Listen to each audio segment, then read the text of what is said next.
The committee will come to order. Without objection, the chair is authorized to declare recess of the committee at any time. I now recognize myself for an opening statement. The Oversight Committee is holding today's bipartisan hearing to examine how the federal government can support historically Black colleges and universities in the face of threats to student safety. I want to thank Congressman Byron Donalds for requesting this hearing. Congressman Donalds, I look forward to continuing to work with you to support HBCUs. Since the beginning of the year, at least 36 historically Black colleges and universities, more than 1/3 of all HBCUs, have been targeted by bomb threats. At least 18 HBCUs were targeted on February 1st, the first day of Black History Month. Just this week, a threat targeting Morehouse College in Atlanta forced students to shelter in place. The threats of violence and intimidation have halted classes across the country and caused campuses to go into lockdown. These threats have also negatively impacted the well-being of students attending HBCUs, causing them to fear for their safety and placing a significant strain on their mental health. In one threatening call targeting Spelman College, an HBCU for women in Atlanta, a caller claimed they had singled out that school for one reason, quote, "There are too many Black students in it," end quote. These reprehensible threats against Black institutions echo the tactics employed by the Ku Klux Klan and others decades ago as they tried to instill terror in the Black community and prevent Black Americans from gaining their civil rights. And today's threats come amid a rise in hate crimes and violent white supremacy across the country that has targeted the Black community and other racial, ethnic, and religious minorities. HBCUs play a critical role in promoting equity through economic and educational opportunities for Black Americans. They also provide Black students with a safe space to explore their collective identities and cultures. Our beloved former chairman, Elijah Cummings, was a proud alumnus of Howard University and a member of the Board of Regents at Morgan State University. He explained that HBCUs were created because other schools and racist admission policies had refused to admit African American students. And he warned, and I quote, "While segregation has ended, structural racism still exists in society today. That is why HBCUs still matter," end quote. HBCUs matter, and every HBCU student matters. That is why we must do everything possible to support them, especially when they are threatened or attacked. It is imperative that law enforcement agencies prioritize holding perpetrators accountable and working to keep campuses safe, while also pursuing a broader strategy to address the rising tide of violent white supremacy in this country. President Biden has rightly described the threats of violence against HBCUs as cowardly and un-American, and the Biden-Harris administration has led a strong multi-agency response to support HBCUs in the face of these threats. Just yesterday, I was proud to join Vice President Harris, a proud HBCU alumna, as she announced the administration is making new grant funds available for HBCUs targeted by bomb threats. The FBI is actively investigating the bomb threats to HBCUs, which it has called its, quote, highest priority, end quote. The Department of Education and Department of Homeland Security have expanded coordination with HBCUs that are providing guidance and tools to help them keep their campuses safe. I appreciate that all three of these agencies are participating in today's hearing, and I want to remind members that these threats are being actively investigated. So our witnesses will not be able to answer any questions that could compromise ongoing investigations. Congress also has an important role to play. Last week, I proudly voted for a resolution condemning these bomb threats led by Representative Adams and Representative Hill, which unanimously passed the House, and Representative Adams has waved on to join us for this meeting today. But we must do more. We need to pass the Ignite HBCU Excellence Act to increase investments in HBCUs and provide funds that can be used to strengthen campus security. Congress also must pass the Domestic Terrorism Prevention Act, which would enhance the government's ability to counter terrorism. Both of these bills are bipartisan. I also want to recognize Congressman Jamie Raskin for his leadership on these issues as chairman of the Subcommittee on Civil Rights and Civil Liberties. Chairman Raskin has worked tirelessly to confront violent white supremacy and expose its connection to the recent surge of domestic violent extremists. He has also pushed for a national strategy to combat domestic violent extremism, which the Biden administration adopted this year. So I thank him for his partnership in this hearing. And I now yield to him for an opening statement before I recognize the distinguished ranking member, Mr. Comer, for an opening statement, and Mr. Donalds also. Madam Chair, thank you very much.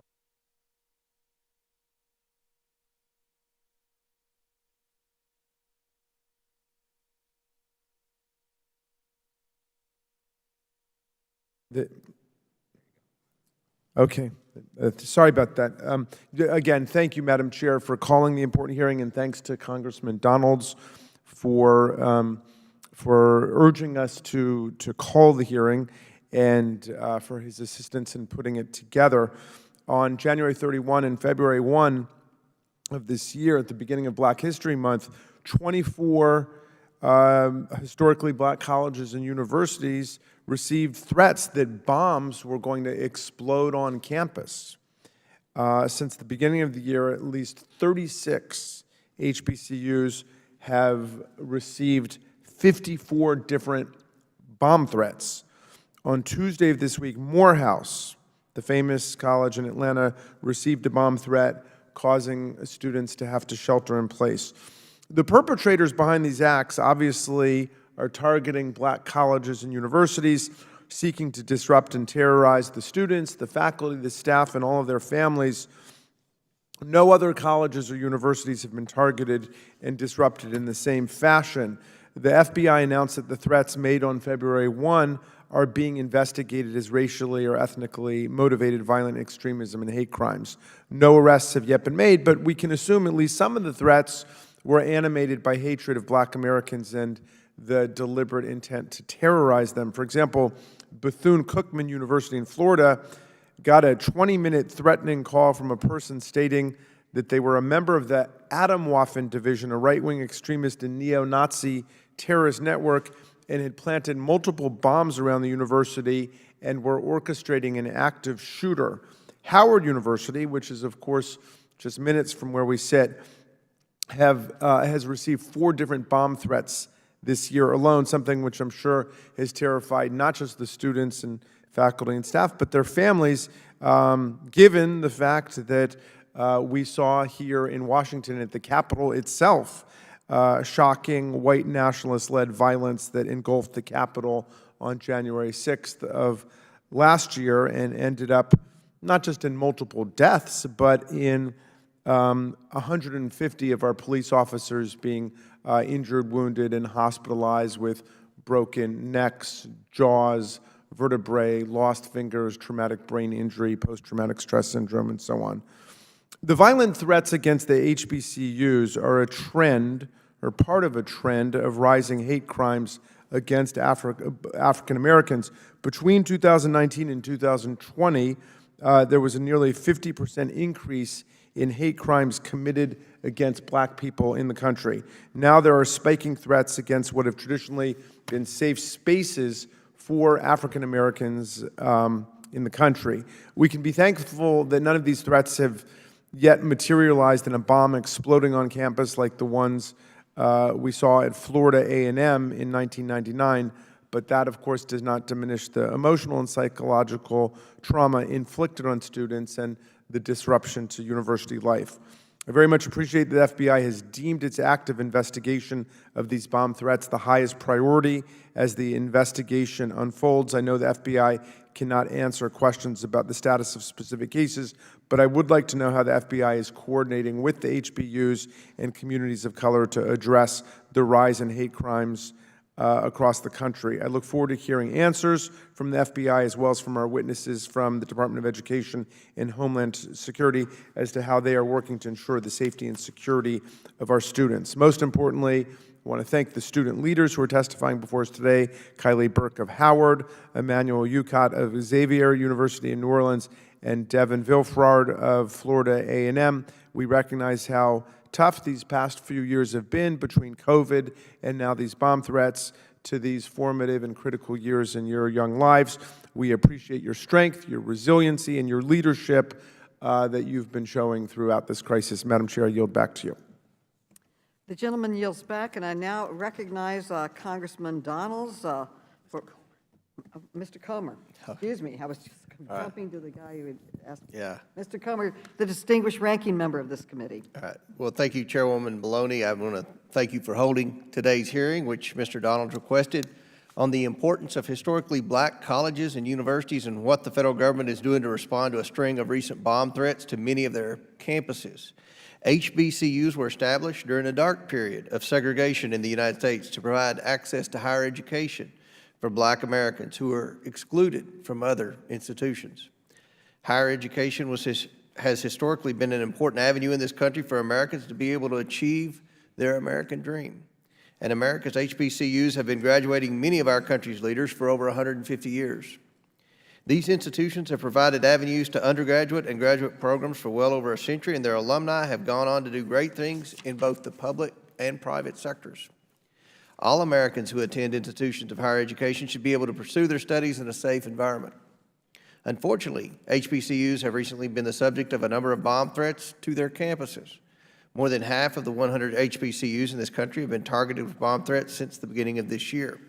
On top of all the disruptions to campuses caused by COVID-19, these bomb threats have added to the strain on students, faculty, and administrators as yet another hurdle to overcome. Fortunately, no one has been hurt, and the federal government reports that so far, no viable explosive devices have been found. Nevertheless, these threats must be taken seriously by the government and university administration officials. These threats are incredibly disruptive to campuses, requiring lockdowns, campus closures, and canceled classes while law enforcement clears that potential threat. I look forward to hearing from the lay witness panel today about the impact of these threats to campuses and especially the student body. And I also look forward to hearing from the government panel about what authorities, federal agencies are leveraging to respond to these threats, what they're doing to track down and arrest the individual or individuals responsible, and how the federal government is ensuring HBCUs have the resources they need to secure their campuses. We all deserve to live in a society that affords Americans of all backgrounds an equal opportunity to achieve our American dream. HBCUs are a crucial thread running through the fabric of the American experiment. I hope this hearing will demonstrate the importance of HBCUs in providing equal opportunities for higher education, as well as the federal government's role in protecting Americans from the specter of rising violence across this country. Thank you, Madam Chair, and I yield back. Okay, I now recognize Ms. Mace, who is the ranking member. Okay, I now recognize Congressman Byron Donalds for an opening statement and thank him for requesting this hearing. Thank you, Madam Chairwoman. I would ask unanimous consent to enter the following documents into the record. The first document is testimony from President Larry Robinson of Florida A&M University, outlining the severe impacts of bomb threats on the educational environment at FAMU and HBCUs around the country. The second document is testimony from Interim President Powell of Bethune-Cookman University, which illustrates the unfortunate implications of bomb threats at Bethune-Cookman and other HBCUs around the country as well. Thank you, Madam Chair. I want to convey my sincerest appreciations to you and your staff for agreeing to hold this hearing today. To begin, over a dozen HBCUs received bomb threats on the first day of Black History Month. In response, I immediately requested this hearing to conduct oversight over the federal government's response to these significant threats. Since that time, more than half of the nation's HBCUs have received bomb threats. Florida is home to 4 HBCUs. As someone who attended one of those institutions, FAMU, Florida A&M University, I attended from 1996 to 1999, and we are aware of the history at FAMU with a pipe bomb incident that was exploded on FAMU's campus in August of 1999. I understand the importance of America's HBCUs and the value they add to the landscape of higher education in the United States. Every year, more than 250,000 Americans attend an HBCU. These institutions are critical to providing high-quality education to those who attend these institutions. Any attempt to threaten, intimidate, or inflict harm on innocent college students and staff, particularly students and staff at HBCUs, impedes the right to access high-quality educational opportunities. And these threats also prevent students and faculty members from securing their fundamental right to safety while their harming is from their well-being is being touched. While I requested this hearing, I hope that this hearing would not display partisan politics, but instead that we would be on a fact-finding mission to explore the extent of these threats and how to hold the perpetrators accountable and how to prevent these from happening again in the future. I am pleased that the chairwoman who has worked with my staff and the Oversight Republicans to make this a possibility, and I hope that this hearing today will be fruitful and will shine light on the severity of bomb threats at HBCUs across the country.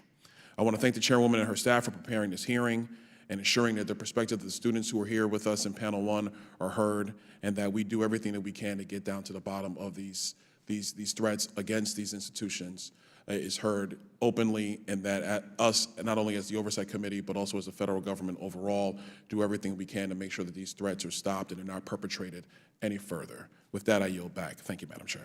Thank you. The gentleman yields back. I now recognize Ms. Mace, who is the ranking member of the Subcommittee on Civil Rights and Civil Liberties, for her important opening statement, and she is joining us, right now. Well, right now, there we go. Thank you, Chairwoman Maloney, and thank you, Congressman Donalds, for your testimony today.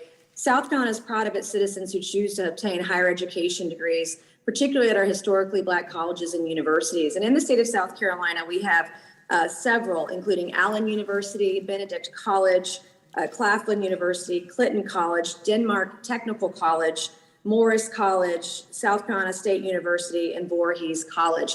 And we have a proud and rich history of graduates from South Carolina's historically Black colleges and university. They're made up of both 2- and 4-year degree granting institutions and campuses that also offer graduate studies programs. 6 of these HBCUs were founded in the late 1800s, others in the 60s during the civil rights movement in this country. And 7 of them have been around for more than 100 years. And our nation's history includes regrettable chapters of exclusion and segregation. During that period, HBCUs were established mostly in southern states to ensure that Black Americans had access to higher education opportunities like white students. Even after the passage of the Civil Rights Act of 1964, these institutions of higher education continue to serve critical roles in ensuring access to educational opportunities and degrees and access for all Americans who seek them.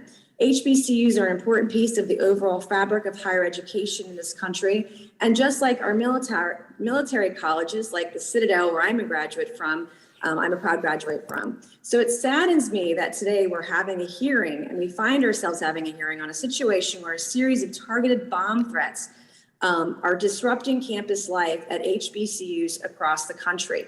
They're putting students, faculty, and administration in fear for their lives. And this is something I know all too well about. When I was the first woman to graduate from the Citadel, the Military College of South Carolina, I had threats. I had people threatening to shoot me. I had people threatening to shoot my family. And on my graduation day, there were actually bomb threats at my graduation. And so I think back to my time in my early 20s when I was going through this process and how a series of targeted bomb threats really disrupted and affected my life in the campus where I was at the Citadel. And think about the added stress of dealing with these kinds of threats, the pressure on our law enforcement to keep these communities safe, the pressures on the student, the concerns and stress on their families and the faculty, especially after students and faculty and the administrative employees of different universities had so much disruption with COVID-19, pandemic closures, et cetera. These threats are entirely and wholly unacceptable. No one should have to live life in fear, especially students who are pursuing their studies and opportunities and seeking to achieve their American dream. The FBI has prioritized this investigation, but I'm concerned that these threats have been going on for over a month now, and there has yet to be an arrest.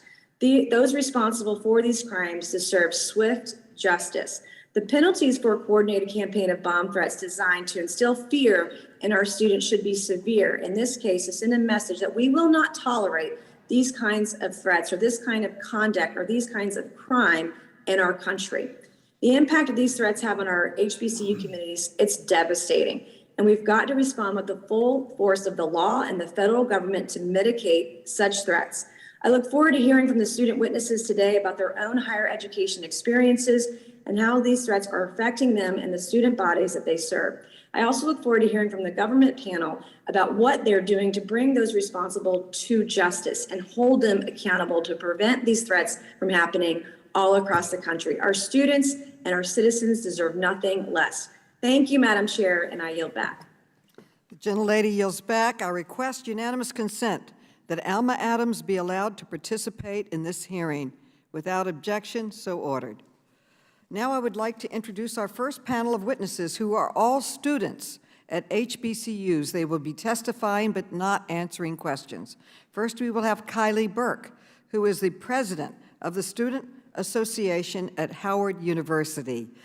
Then we will hear from Emmanuel Ucott, who is the president of the Student Government Association at Xavier University of Louisiana. Finally, we will hear from Devin Vilfraud, who is the Associate Chief Justice on the Student Supreme Court at Florida A&M University. The witnesses will be unmuted so we can swear them in. Please raise your right hands. Do you swear or affirm that the testimony you are about to give is the truth, the whole truth, and nothing but the truth, so help you God? I do. Let the record show that the witnesses answered in the affirmative. Thank you. Without objection, your written statements will be made part of our permanent record. With that, Ms. Burke, you are now recognized for your testimony. Very good to see you again. She was at the White House yesterday for this very important ceremony. Thank you, Chairwoman. Good morning, and thank you to the committee for providing this platform for HBCU students to share their personal experiences. I'd like to first begin by introducing myself and sharing a campus tradition we call the Howard Intro. My name is Kylie Burke. I'm a graduating senior, honors political science major, psychology minor from the Bay Area of California. And while I was proudly born in Hayward, I believe my journey to Howard and sitting in this room here today began in rural Frederica, Delaware. My mother moved me and my sister back to her childhood hometown just before I started kindergarten. I grew up watching the many sacrifices required of her while she worked to rebuild our lives. She managed multiple jobs, put herself through university as a single mother, and stretched food stamps every week. I have vivid memories of routinely sneaking into her room at night while she was studying and asking to sleep on the far side of her bed, which was more covered with an assortment of highlighters, books, and note cards than decorative pillows. She would occasionally indulge me by letting me attempt to quiz her, but even when she didn't, I always watched in amazement and dreamed of the day I'd be in college myself. However, in all those nights I spent curled by her side dreaming of my future, I would have never imagined the incredible purpose, community, and opportunities waiting for me at Howard University. And the opportunity to contribute to the lasting legacy of our university was simply priceless. My eagerness to contribute, while powerful, is not unique. Across the country, there are over 100 historically Black colleges and universities developing great minds of a similar fortitude. My family's story of resilience, growth, and the important emphasis placed on education is also familiar on HBCU campuses. This spring, many of us walking across the stage will be the first in our families to graduate, the first to pursue graduate degrees, and carrying the advance of our families' economic futures. And I understand that everyone does not have the firsthand experience of walking across the yard, speaking with brilliant HBCU students in a classroom.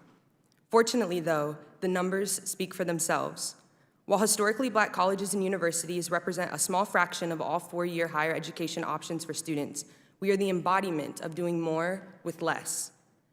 80% of the country's African American judges, 50% of lawyers, and 40% of engineers are HBCU graduates. Additionally, the Howard Medical School alone produces 50% of the country's Black medical doctors, many of whom go on to start their careers in underserved communities where care is needed the most. These institutions yield a societal impact that simply cannot be quantified. So when bigoted, cowardice actors began to issue violent bomb threats to Howard University and dozens of HBCUs at the start of 2022, it was clear that their intentions were to dismantle sacred pinnacles of Black excellence. Unmistakably, the highest concentration of these threats were delivered on the first day of Black History Month. Since February 1st, more than half of all HBCUs in the country have received similar threats. However, I am here today to inform the committee that not only do we condemn all perpetrators attempting to induce fear on our campuses, but to also emphasize that our resilience stands as a testament to the fact that no threat, either real or fictitious, could ever stand against our legacy, our community, and our commitment to supporting each other. Yet and still, the added stress and in some cases paranoia students, faculty, and staff have subsequently experienced cannot be understated and has caused universities to react in real time by balancing two crucial approaches. First, the need to protect and secure our campuses, and secondly, addressing the mental health needs of our communities. As president of the Howard University Student Association, it was my responsibility to aid those efforts as well. Immediately, our team began working to connect students to the information and resources they needed. We coordinated a series of leadership briefings, inviting students and senior leadership overseeing the university's response, including the Chief of Police, COO, and Vice President of Student Affairs together. We worked to establish Healing at Howard, a counselor-led session providing a much-needed safe space for students and staff to share their anxieties and experiences with each other. Howard and many other HBCUs also made the important decision to provide mental health days following the threat as well, acknowledging the weight of anxiety felt on campus after students were repeatedly woken up with safety alerts, sometimes as late as 2 and 3 a.m. in the morning, constantly leaving us on edge and feeling as if the next threat was all but imminent. I am both proud and grateful for the attention, unity, and support the HBCU community has demonstrated this year. And at the very same time, I recognize that Howard University has a unique privilege of being housed in the nation's capital with proximal access to federal agency support and assistance, unlike many of our peers. I share all this today in hopes that this context provides you all with a better, more tangible understanding of what it means to attend an HBCU, what resources are and are not available commonly to our communities. I also hope that I've been exceedingly clear in defining what is at stake if these institutions are to be neglected, either financially or physically. Because when you support historically Black colleges and universities, what you're really supporting is the next generation of Black lawyers, filmmakers, engineers, artists, doctors, and even politicians. You're supporting a better future, one where Black students know there is a safeguarded intellectual and cultural community waiting for them that is protected. And if that is not worth defending, funding, and championing, I'm not sure what is. Thank you. Thank you. The gentlelady yields back. I now recognize Mr. Ucott. You are now recognized for your testimony. Thank you. And good morning, Chairwoman Maloney, Ranking Member Comer, and the other distinguished members of the committee. Thank you very much for the opportunity to testify today. My name is Emmanuel Ucott, and I serve as the president of the Student Government Association at Xavier University of Louisiana. As the only institution in the country that is both Catholic and an HBCU, it was founded in 1925 by St. Catherine Drexel and the Sisters of the Blessed Sacrament with the mission of contributing to a more just and humane society by positioning students like me to assume roles of leadership and service across the world. As you are aware, HBCUs were established in 1837, as early as that, to provide a supportive and stimulating environment for African Americans to pursue higher education. With the designation HBCU defined in the Higher Education Act of 1965, Xavier is one of the nation's 101 HBCUs across the country that seek to cultivate mission-driven and socially responsible students that are prepared to make an impact in our communities, and I hope to share just how important our HBCUs are to students like me across this country. I was asked to testify before the committee today on the importance of our country's HBCUs, share how the recent racially motivated threats, bomb threats, made against over 30 HBCUs in the beginning of February 2022 have directly impacted our students thus far, and share a student's perspective on the need for continued federal support. When I was in high school preparing for college, I applied to a number of institutions, but it wasn't until a friend of mine got accepted to an HBCU and she said, "You have to go. You have to go." She strongly encouraged me. That is when I began to seriously inquire about also attending an HBCU. Soon after, I enrolled at Xavier University of Louisiana. Not only did Xavier help me pivot in my career path, but the faculty, the staff, the administrators, and the students challenged me to identify with the university's mission and its purpose and align my aspirations with it. I realized over time that Xavier is more than academics. It's a very rigorous academic program. Xavier is more than its strong student life experience. Xavier is even more than its great athletics program as well. Xavier is a lifestyle. By educating students like me on the mission of this university and curating experiences for us to practice it, we are truly living out the mission and are further developing ourselves to make a positive impact in our communities in the long run. And the same is true for so many other HBCU students across this country. This is why it's especially painful when dozens of HBCUs across the country, uniquely important environments for students like me, received bomb threats at the start of February 2022, the beginning of Black History Month. And as the news spread and law enforcement began to investigate, the FBI labeled these acts as racially and ethnically motivated violent extremism and hate crimes. On Xavier's campus alone, students were concerned and shared just how anxious they were, especially given the significance of the month we were in. Students approached the SGA regarding the university's counseling and wellness services, and I personally know a number of students who were too nervous and paranoid to attend classes for the remainder of the week. While this brazen, racially motivated act had an immediate effect on our students, I also saw the potential for a larger issue at hand. In a society where racial tensions have reached boiling points over and over again in the past 2 years, acts of aggression like this further feed into the racial discord and friction that can affect the future generation even more than the current one.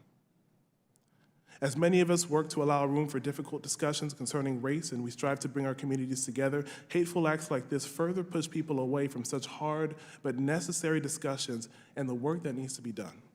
As our HBCUs strive to develop the next socially responsible leaders, these acts are antithetical to that same mission.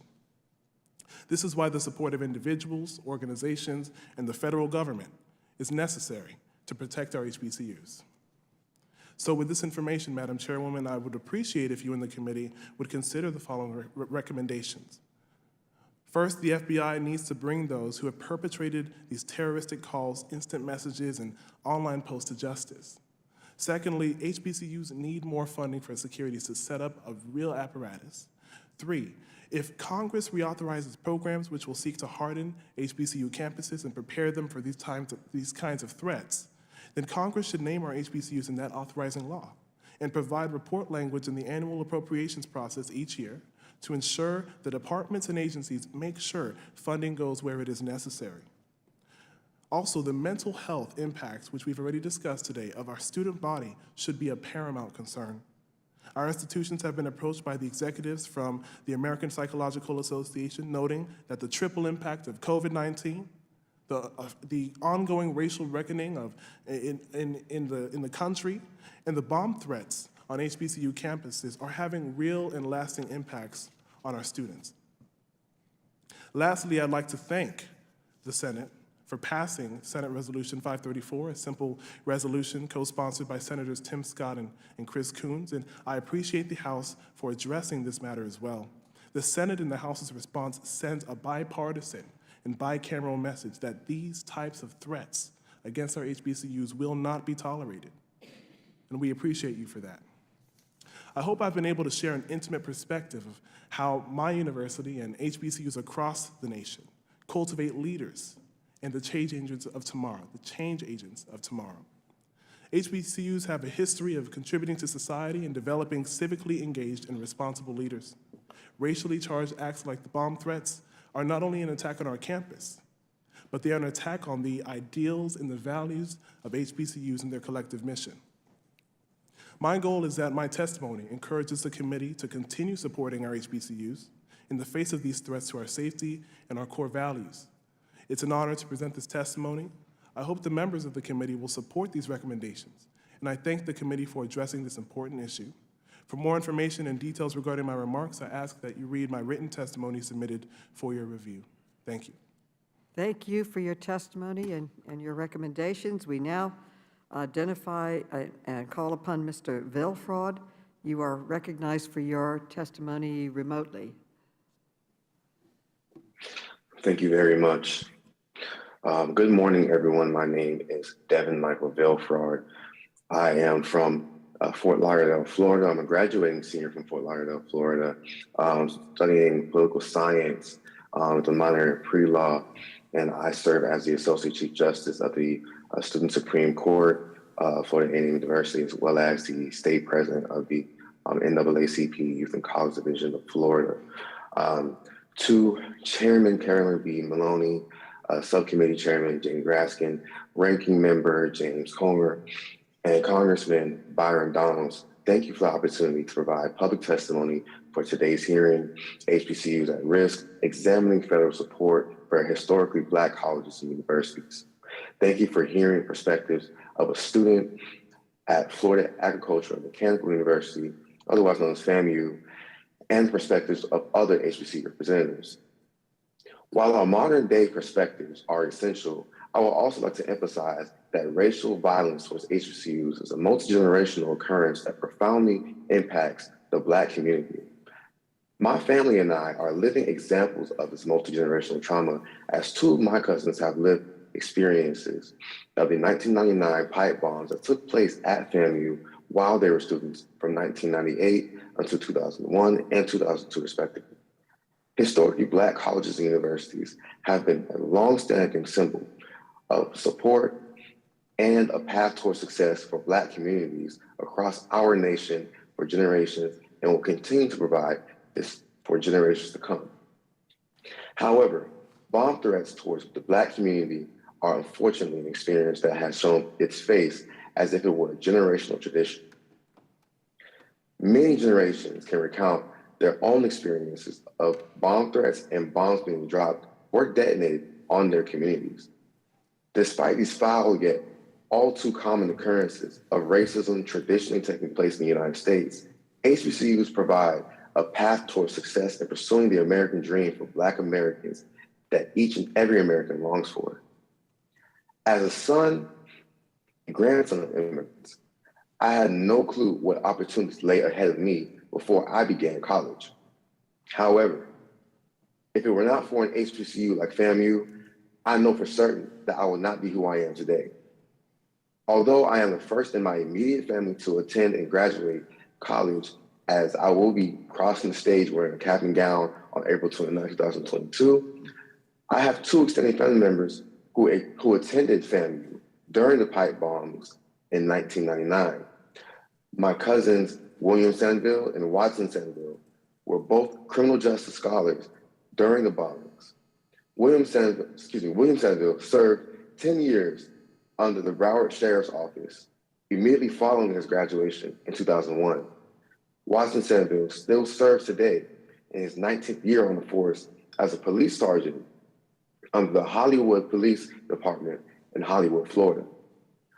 Both William and Watson are examples of HBCU excellence. They both graduated with honors and served the community to make their lives around them make the laws around them better through law enforcement, despite facing racial violence in the form of pipe bombs detonated during the time of family.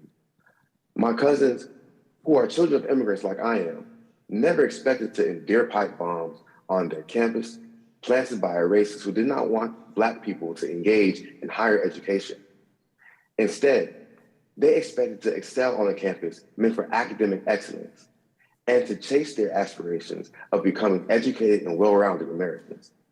More than 20 years later, my cousins also did not expect their younger cousin to attend the same illustrious university, while HBCUs across the nation, including fellow HBCUs, Florida Memorial University, Bethune-Cookman University, and Edward Waters University, were experiencing their own round of pipe bomb threats.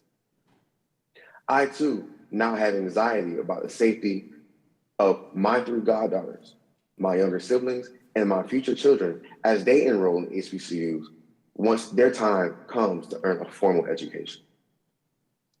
William Sainville, Washington Sainville, and I are all products of success that historically Black colleges and universities produce at every graduation ceremony.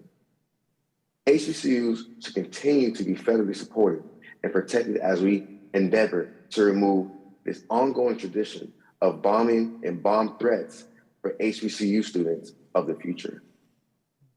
Racism has impacted minorities for generations, but institutions like Florida A&M University and those of my fellow panelists at Howard University and Xavier University, and many more, are already and willing to propel minorities like us into our nation so we can make the change that we wish to see. Thank you again for the opportunity to testify and provide the perspective of an HBCU student on this important topic. Thank all of you for your very powerful testimony. And I want to note that there are other student leaders that have accompanied them. I'd like you to stand so we can all recognize your participation too. And with that, you are excused, and we will welcome the next panel.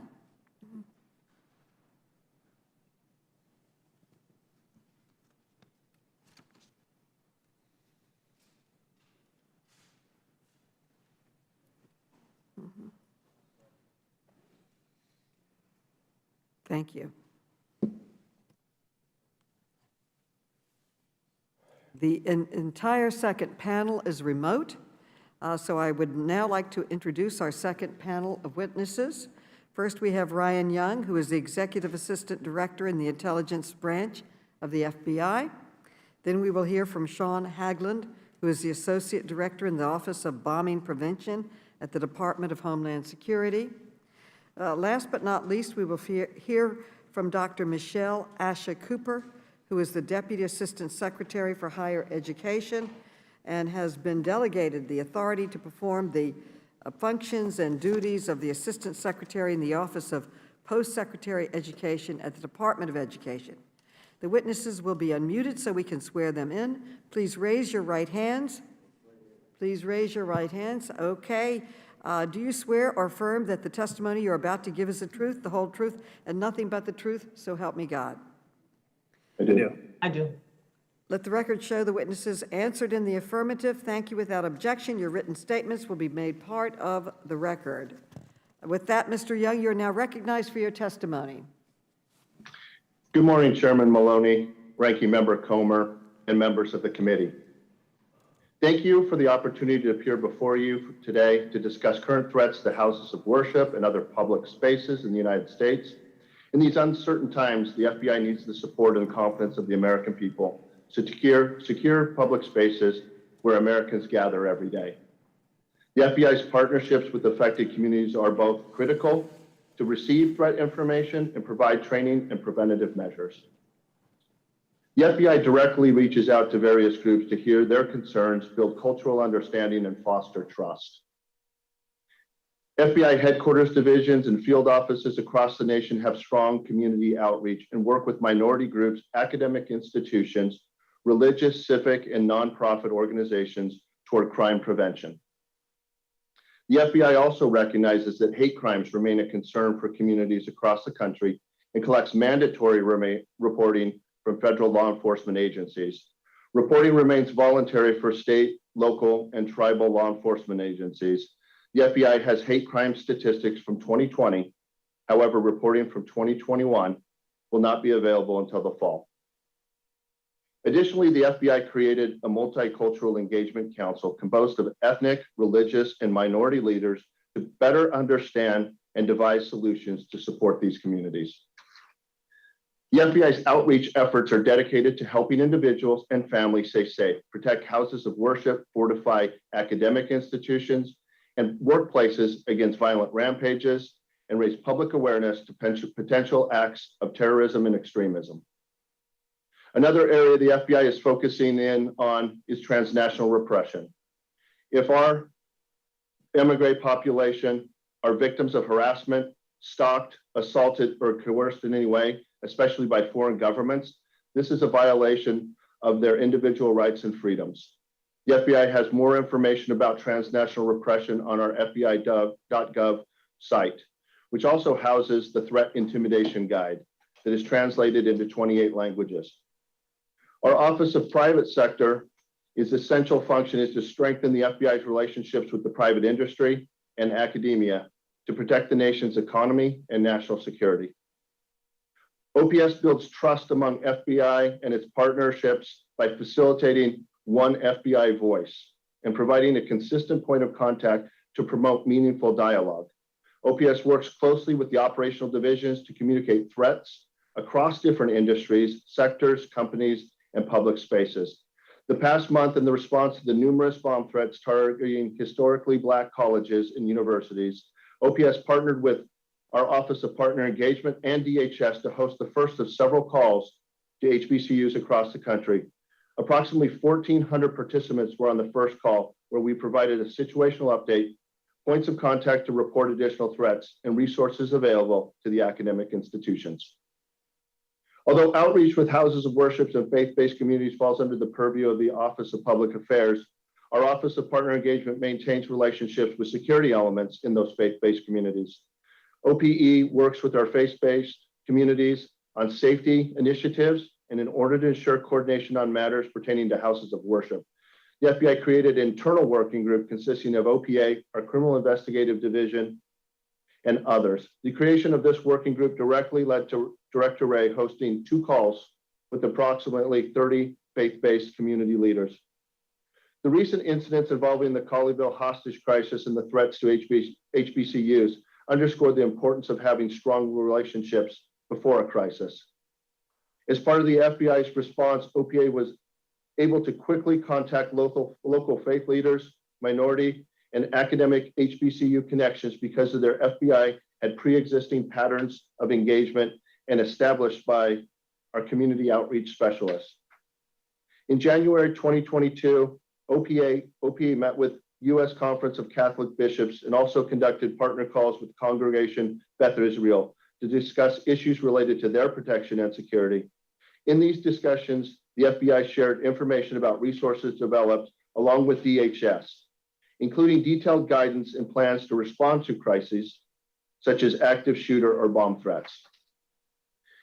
In February 2022, OPA and OPS hosted a partner call about bomb threats to HBCUs with our national faith-based minority partners. OPA provided FBI resources and active shooter training to protect academic institutions.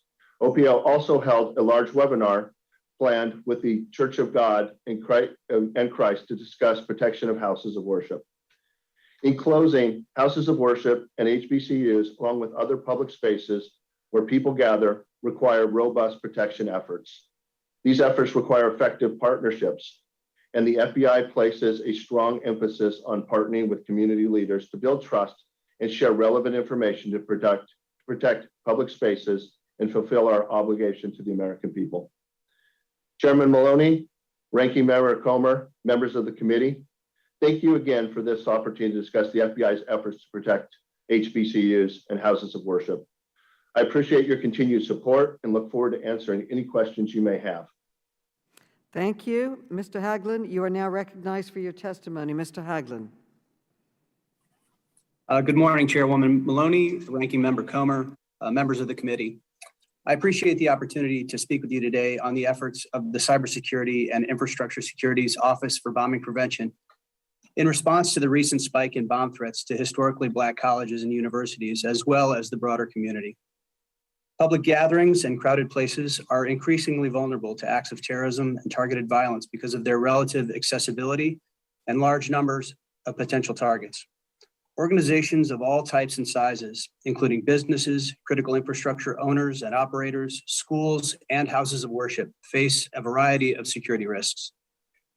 DHS is specifically concerned about increasing targeting of the African American community, houses of worship, and educational institutions. Since early January 2022, U.S. law enforcement agencies witnessed a marked escalation in the number of bomb threats directed against historically Black colleges and universities across the country, resulting in campus evacuations and lockdowns. These recent incidents reflect the use of bombs and other explosive devices as an enduring tactic intended to threaten and intimidate a specific population or group. And recent data reveals that improvised explosive device related incidents in the US are increasing. This escalation has also served as a stark reminder that even the threatened use of bombs pose a serious risk to our local communities. Beyond disrupting lives and creating fear, bomb threats cause harm to commerce and draw on precious law enforcement and first responder resources. Additionally, unsubstantiated bomb threats can create complacency that can lead to increased vulnerability. The Department's Cybersecurity and Infrastructure Security Agency, or CISA, partners with HBCUs and the local community collectively to protect HBCUs and prepare them to respond to bomb threats. CISA's Office for Bombing Prevention helps leverage the collective resources and expertise of DHS to accomplish this critical mission objective.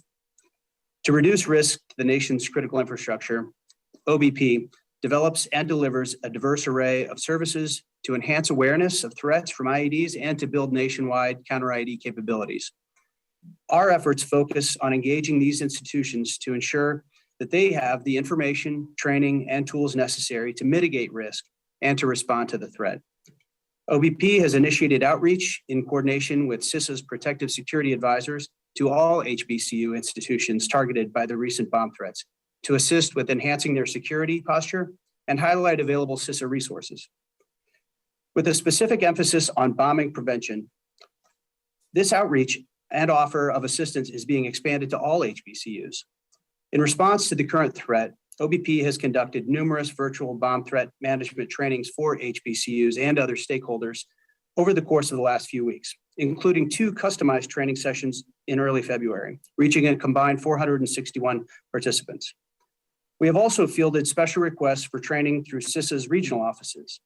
In the coming days, OBP will deliver a customized bomb threat management session, followed by a meeting and panel discussion in conjunction with the Atlanta University Center Consortium, composed of 4 member institutions: Clark Atlanta University, Morehouse College, Morehouse School of Medicine, and Spelman College.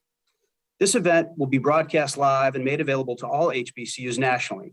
We strongly encourage other stakeholders across the community to utilize our training sections, either virtually or in person, and have personnel ready to respond to additional requests as they come in. Though the dramatic spike of threats to HBCUs is very concerning, the unfortunate reality is that it's not a novel concept. HBCUs and minority communities receive bomb threats each year. I want to assure the committee and the community that responding to threats to HBCUs is a DHS-wide effort. The department will continue to ensure security officials from each HBCU have access to the latest threat information through our suite of information sharing platforms. We will continue to work with each HBCU to ensure their security officials not only have access to this information, but are able to operationalize this information in their training, assessment, and security planning efforts. The administration understands that enhanced information sharing and preparedness is the foundation of our approach to prevent, detect, and mitigate acts of violence. Thank you again for the opportunity to appear before you today and for this committee's continued support of the department. I look forward to continuing to work closely with you and other members of Congress to keep our communities safe and secure. Thank you. No, Mr. Haglund, right? He just went. Okay, thank you. Dr. Cooper, you are now recognized for your testimony. Thank you, and good morning. Good morning, Chair Maloney, Ranking Member Comer, Chair Raskin, Ranking Member Mace, Representative Donalds, and other distinguished members of the committee, thank you for this opportunity to provide testimony on the Department of Education's response to the ongoing bomb threats to historically Black colleges and universities.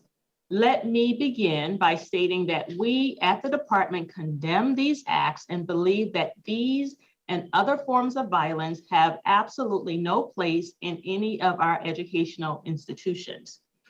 As you have already heard, since January, more than 1/3 of our country's HBCUs have received one or more bomb threats.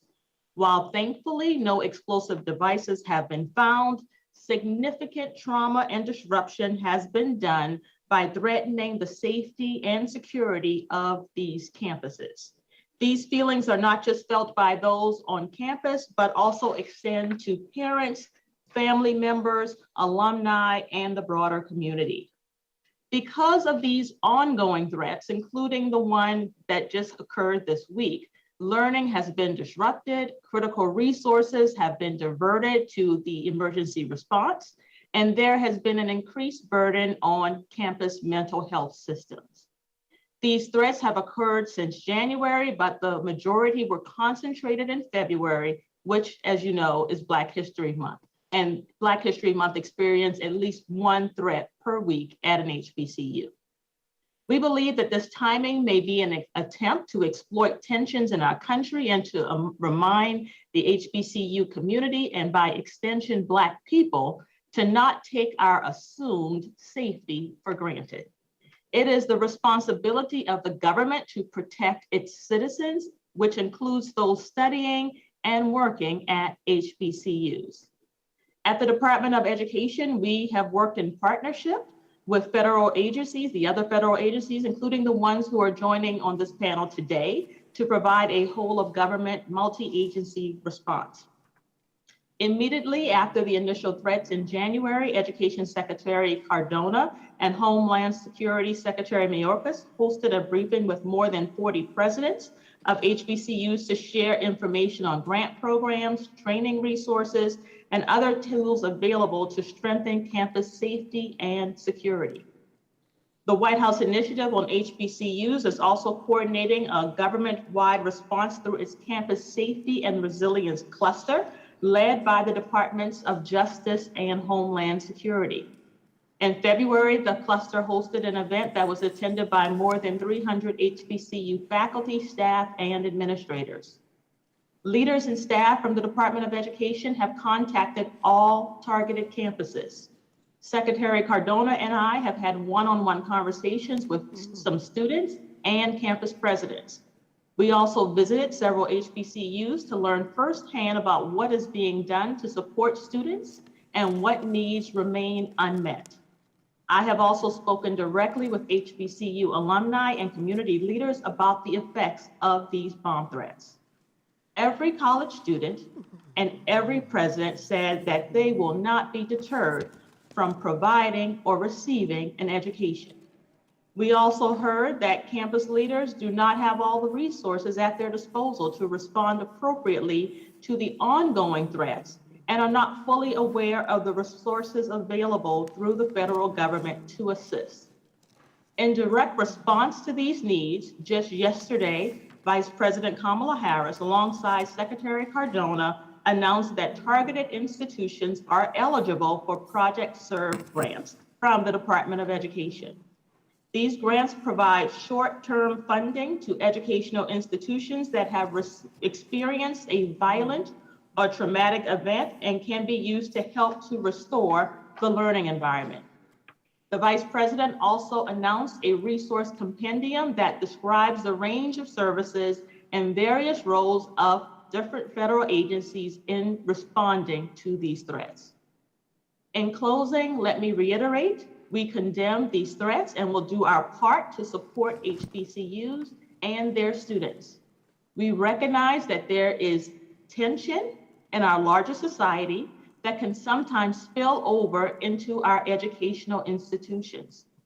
Whether it's a school shooting, a bomb threat, or other form of intimidation, they have no place in our schools or colleges and will not be tolerated. We are committed to working with each of you and our colleagues from other federal agencies to protect our campuses and keep our schools safe.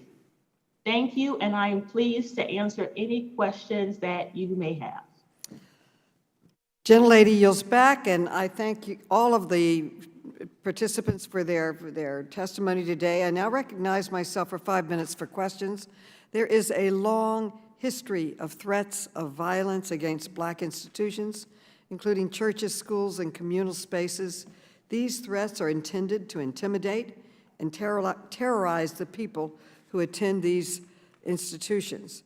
So it's critical that the federal government does everything, absolutely everything in its power to respond to these threats and to prevent new ones. I'd like to ask Mr. Young, in addition to investigating the threats, the FBI builds partnerships with public and private sector institutions to increase information sharing and collaboration. How can this effort benefit HBCUs that have been or may be targeted by threats? Good morning, Congresswoman. Again, thank you for this question. For us, I wanted to relay in my comments to second, this is our highest priority right now. This is run by our Counterterrorism Division. It is being led by the Joint Terrorism Task Force in those offices. The investigation is spread across 31 field offices. And because of challenges with the investigation, we have added on other divisions from Criminal Investigative Division to our Operation Technology Division, to our Cyber Division, as well as our Weapons of Mass Destruction.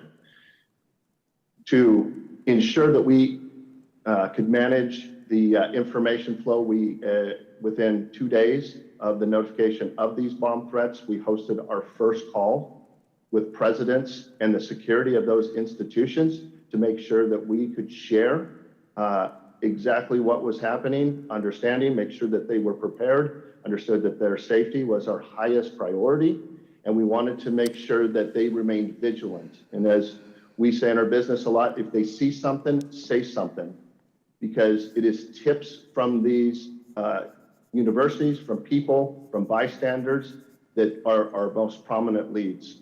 One of the other things we have been asked is encryption affecting? Some of these threats have come in through encrypted platforms, which is challenging for attribution. When it comes to sharing information, it is absolutely vital that we have brought all of our state and local and federal partners that were into these calls so that they could be aware if any of these issues were in their territories. We also directed, by Director Ray, for field office leaders to reach out to those institutions, meet with those presidents, and keep those lines of communication. And us, in partner in lockstep with DHS, we have continued to host calls with our law enforcement partners and made sure that we continue to give adequate updates.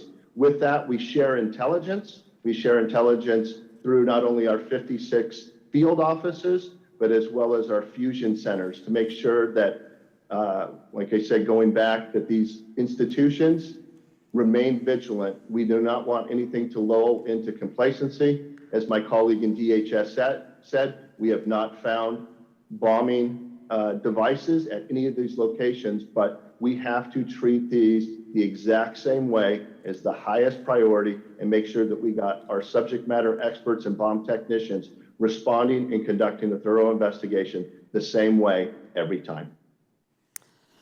Well, thank you. I understand we can't ask you anything about your investigations, the progress of them, or how you're progressing. So I do want to know if these threats aren't addressed by law enforcement, is there a risk that these students may be intimidated from attending HBCUs? There could be dire consequences. I guess that's a better question to an educator. So let me ask you this. There's been a lot of allegations of foreign influence in our country. Do you see or suspect any foreign influence in this type of attack that's taking place? And what does the FBI think is causing it? I've been an educator my whole life. I've never seen this ever before. Why is it emerging now? Do you have any sense of what is causing this? Into your first part of your question, ma'am, we do not see any foreign influence. We do see foreign influence on a lot of our other matters, and that is a very high priority, especially when it comes to elections. Where the challenge of this is,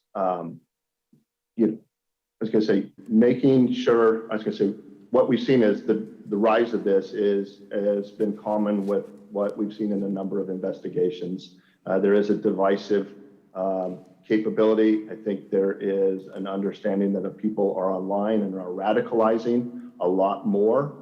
And I think that there is a sense of they want to target and intimidate this community. And that's why this is our highest priority. We do not want to diminish any aspirations of students that are attending those schools. And that's why this remains, as our director said, our highest priority.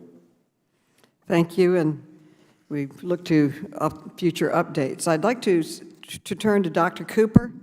What steps is the Board of Education taking to ensure that HBCU students, parents, and schools administrators understand their security is the top priority of the federal government, that the FBI and every other body that has responsibility is turning their attention to helping them? Thank you for your question. At the Department of Education, we do not tolerate any form of hatred, bias, or discrimination. We too are prioritizing our support to historically Black colleges and universities and working alongside other government agencies to do a multi-agency response to make sure that we are all doing our part to ensure the safety and well-being of these campuses. Earlier this year, actually right immediately after the initial threats came, Secretary Cardona, our education secretary, alongside Secretary Mayorkas from Homeland Security, hosted a webinar and briefing where they brought together HBCU leaders to talk about the response and to really hear and listen to what their needs were in contending and dealing with these threats, and to make sure that they were aware that there were government services and supports available to them. There was also a subsequent briefing that was co-facilitated through our White House initiative on HBCUs. It was hosted through their Campus Safety and Security Cluster, which is coordinated by the Departments of Homeland Security and the Departments of Justice.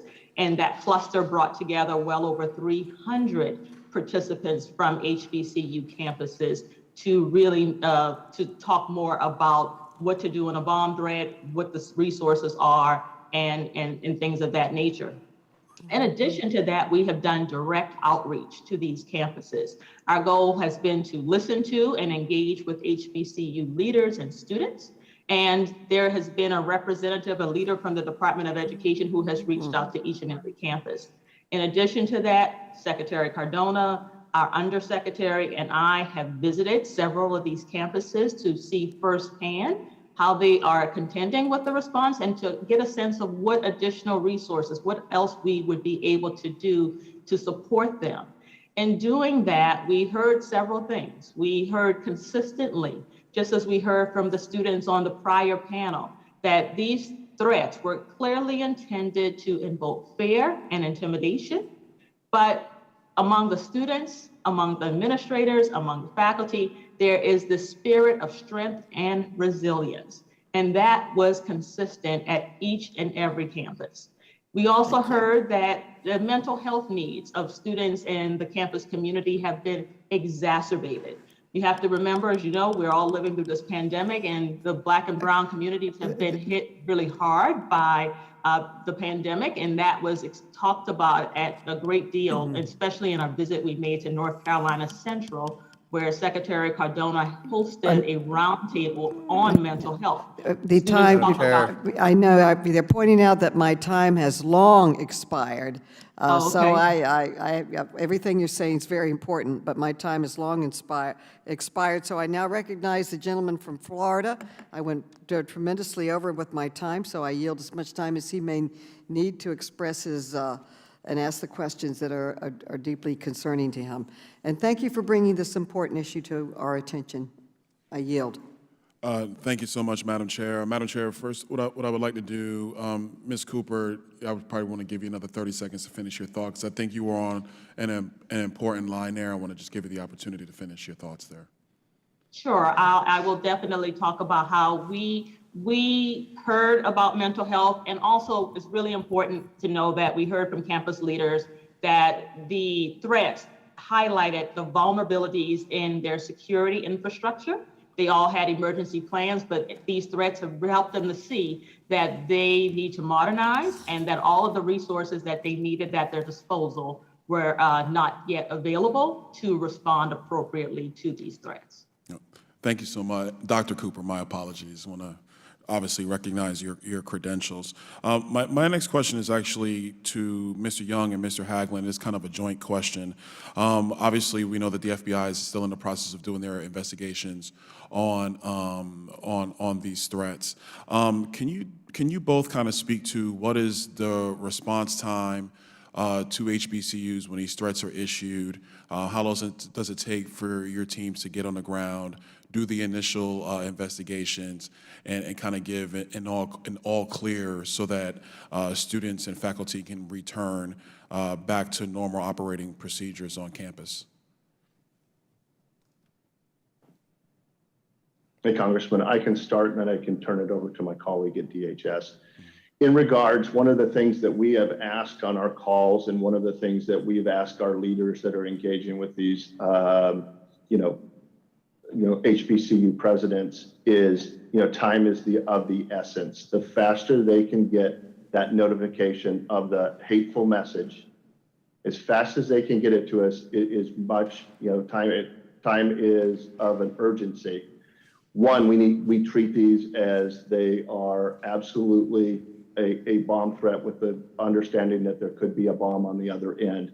These are run by our Joint Terrorism Task Force, but they are run parallel with the state and local law enforcement in those areas. Because it's a bomb threat, we are going to respond bomb technicians, and there will be bomb technicians with the state and locals. The FBI, through the Hazardous Device School, trains all bomb technicians for across the United States, so that we understand and we look at these threats the same way, and we're interchangeable on the scene.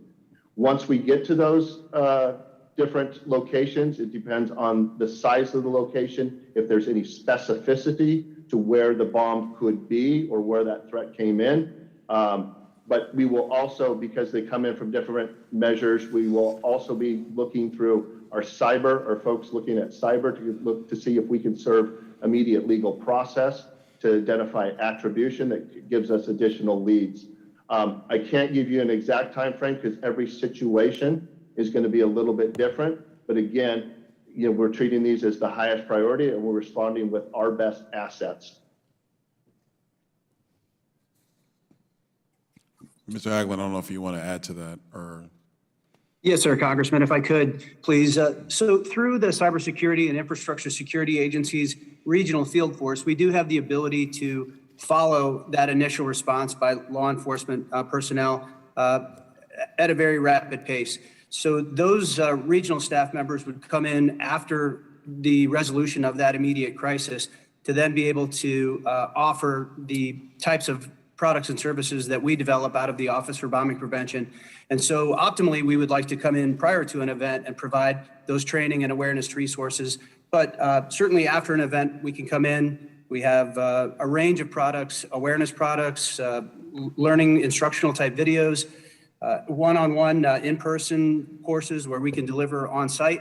And those courses really serve to then build that preparedness and resilience and just awareness of the threat. And so we have courses that allow folks to identify the difference between unattended and suspicious packages or items, bomb threat search procedures, bomb threat management plan development. And so those regional staff members can follow in very quickly to provide those amplifying resources to build that preparedness for future events. Thank you. No, thank you. I'll wrap up here. I just want to really thank, obviously, the witnesses, FBI, CISA, OBP, and obviously the Department of Education in your response to HBCUs and these threats. I think it's important. I think it goes without, frankly, saying that we take all of these threats against any university seriously, specifically with what appears to be systematic threats against HBCUs, and we would just implore you guys to continue your investigative efforts to bring those responsible to justice as quickly as possible. With that, I yield back to the chair. The gentleman yields back. The gentlelady from the District of Columbia, Ms. Norton, is recognized. Thank you, Madam Chair, for this important hearing, and it's very timely. It comes right when it should. I want to thank all of the witnesses and to especially acknowledge Kylie Burke, who attends Howard University here in my district, the District of Columbia. Among the, at least it looks like 36 HBCUs that have received bomb threats since the beginning of the years, two of them, Howard University and the University of the District of Columbia, have been among those who have received threats. And some HBCUs have received multiple threats. Now, we are fortunate that there have been no actual bombings, but every one of these threats have significantly disrupted the lives of students and, of course, of the entire educational institution. Mr. Haglund, is there any way to approach these threats with fewer disruptions? Thank you, Congresswoman. So the resources that we provide out of the Office for Bombing Prevention in many ways specifically look to do that. That consequence mitigation or consequence management is woven throughout those resources. And the resources are really intended to cover the spectrum from students to faculty to security staff and weave that common methodology of bomb threat management throughout that entire community. And so in terms of being able to restore activities more quickly, if the bomb threat management plan is in effect and people are aware of the steps to take through that plan, that can certainly be a key factor, a key tool in minimizing that type of consequence. And just in general terms, more awareness of the nature of the threat, how these threats can be categorized and responded to, our partnership with law enforcement, that sharing of information, all those elements to the various resources that the Office for Bombing Prevention provides, I think helps restore those services more quickly, alleviate some of the tension involved that you would normally, obviously experience in a bomb threat situation, and meet those needs that you're referring to. Thank you. Well, we recognize that it takes two working together, that that the FBI and law enforcement can't do this by themselves. So this question is for Mr. Young. Mr. Young, how can HBCU administrators work with law enforcement to minimize the distraction these bomb threats cause? Thank you, Congresswoman. I would say we have reached out, I think, through those HBCUs. We have worked with the IT departments in those institutions to make sure that we get information as quickly as possible. As you may be aware, the majority of these threats have come in by phone. Unfortunately, we're trying to minimize disruption. The students' safety, the safety of those schools is our utmost and highest priority. So, that us getting time on target, sharing, our procedures, our requests, making sure that we continue to engage with the presidents at all levels of the school and the security of that school is vitally important to minimize as much disruption as possible. Dr. Cooper, these students have been through a lot, the coronavirus, entirely new ways of attending school. Are students missing out because of these disruptions? How detrimental are these shutdowns and class cancellations on the student experience or the educational experience? Thank you for your question. In terms of are the students missing out, I would say no, because the campus community, they are rallying to support one another. The broader HBCU community, which includes alumni, are doubling down their efforts to make sure that the students stay supported and the campus leaders are supported. But I do think that we cannot underestimate the dual trauma that has occurred, the trauma that has been brought forward by the pandemic and now with these bomb threats. And mental health is a serious issue. And I think that we are doing our best to make sure that these institutions have the resources to respond appropriately. Thank you. My time has expired. Thank you. We now recognize a gentleman from Wisconsin. Mr. Grossman is recognized. Thank you. Just, playing around on the internet as we do when a new topic comes up, I see that, I wasn't aware this was so common. I see that Harvard and their stuff say that they get several bomb threats a year. And I guess my own alma mater, the University of Wisconsin, had to empty 2 buildings last year because of bomb threats. I would think that sometimes when threats are called in, they're investigated by local police. Sometimes it comes to the FBI. How many bomb threats a year? This is for Ryan Young. How many bomb threats a year do you guys investigate? I don't have that data at this moment, sir, but we can give it to you. I will say for us, we have seen, targeted efforts and hate crimes rising over the past couple of years. But again, the American people, their safety, our commitment to their safety is always going to be the highest priority. But going back, this. Yeah, I know you must have some idea, don't you? 1,050? Are most of them? I don't have that number. I don't have that number at this time, sir. But I'll get it to you and your staff. Okay. I was asked to help out with a bomb threat a while ago in my district. There was a threat to a grade school, and several grade schools around the country, actually. And it turned out it was just one person actually issuing the threats from another country. But it was amazing the damage and fear that one person could do. And in that case, they did track down someone. You haven't tracked down anybody on these threats yet. Are you aware of any, so we can kind of understand what's going on here? Just guess at the number of threats you actually have tracked down, or give us some examples of people who made bomb threats in the background that the FBI has succeeded in tracking down? In regards to this, we are over 59 threats, as has been said earlier. Some of these institutions have received multiple threats. Most of them, the overwhelming majority, have come in by phone. Some of these have come in by encrypted platforms. We do have, it's across 31 field offices, but we do have this narrowed down to a group.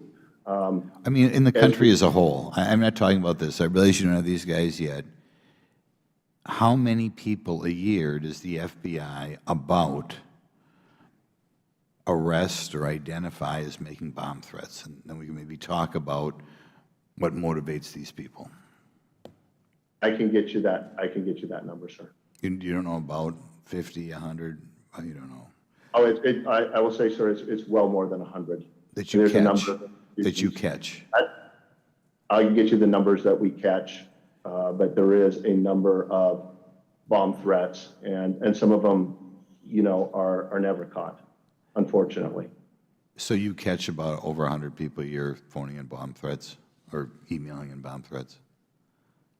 I'll get you that number, sir. I did not have. I was prepared for this matter and other in places of worship and our procedures. Okay. How long does it usually, in the one I dealt with, I think it took them about 3 weeks. And it was a pretty good job when they caught him, because it was somebody from another country, which kind of amazed me they were able to catch him. And he made lots of calls or emails, can't remember what he was doing. But how long does it usually take between the time the threat is called in and you guys do identify somebody? A lot of it depends on how it comes in. I would say we get 5,000 tips a day. If we had a bomb threat come in, we would treat that as a threat to life, so it requires an immediate response.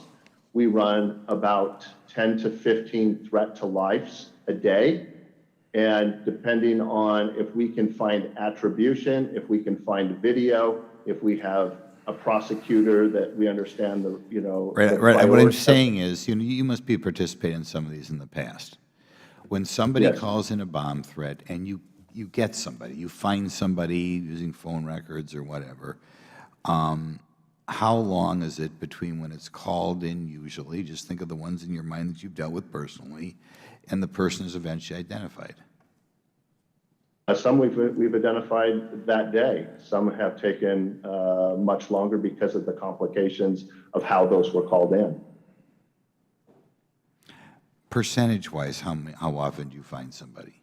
I mean, do you usually expect to find somebody, or you must So have? we're going to take every of these things seriously. We're going to give them all high priority, our best resources.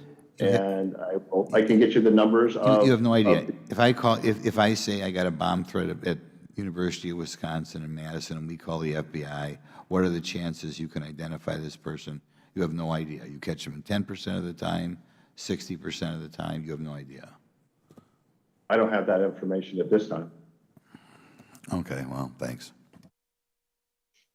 The gentleman yields back. The gentleman from Maryland, Mr. Raskin, is now recognized. Thank you, Madam Chair. Mr. Haglund, does the fact that none of these bomb threat suspects have been identified yet suggest that it is of a common origin, that there's one person or one group working together and that they are professionals, if you will? Would you expect out of a group of 59 bomb threats, at least for one or two, a handful to be solved?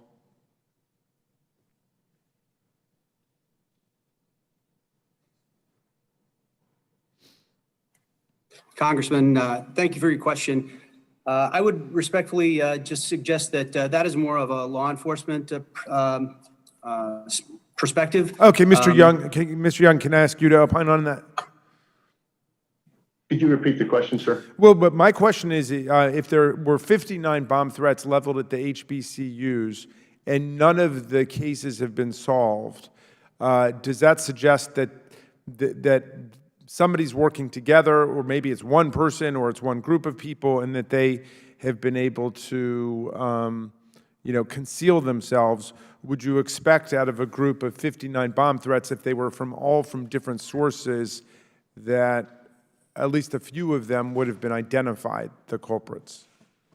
Like I say, at present, sir, we believe we have it, the majority selected down to one person and a small group. Our concern after that is some may be copycats, and that's where our investigation's at.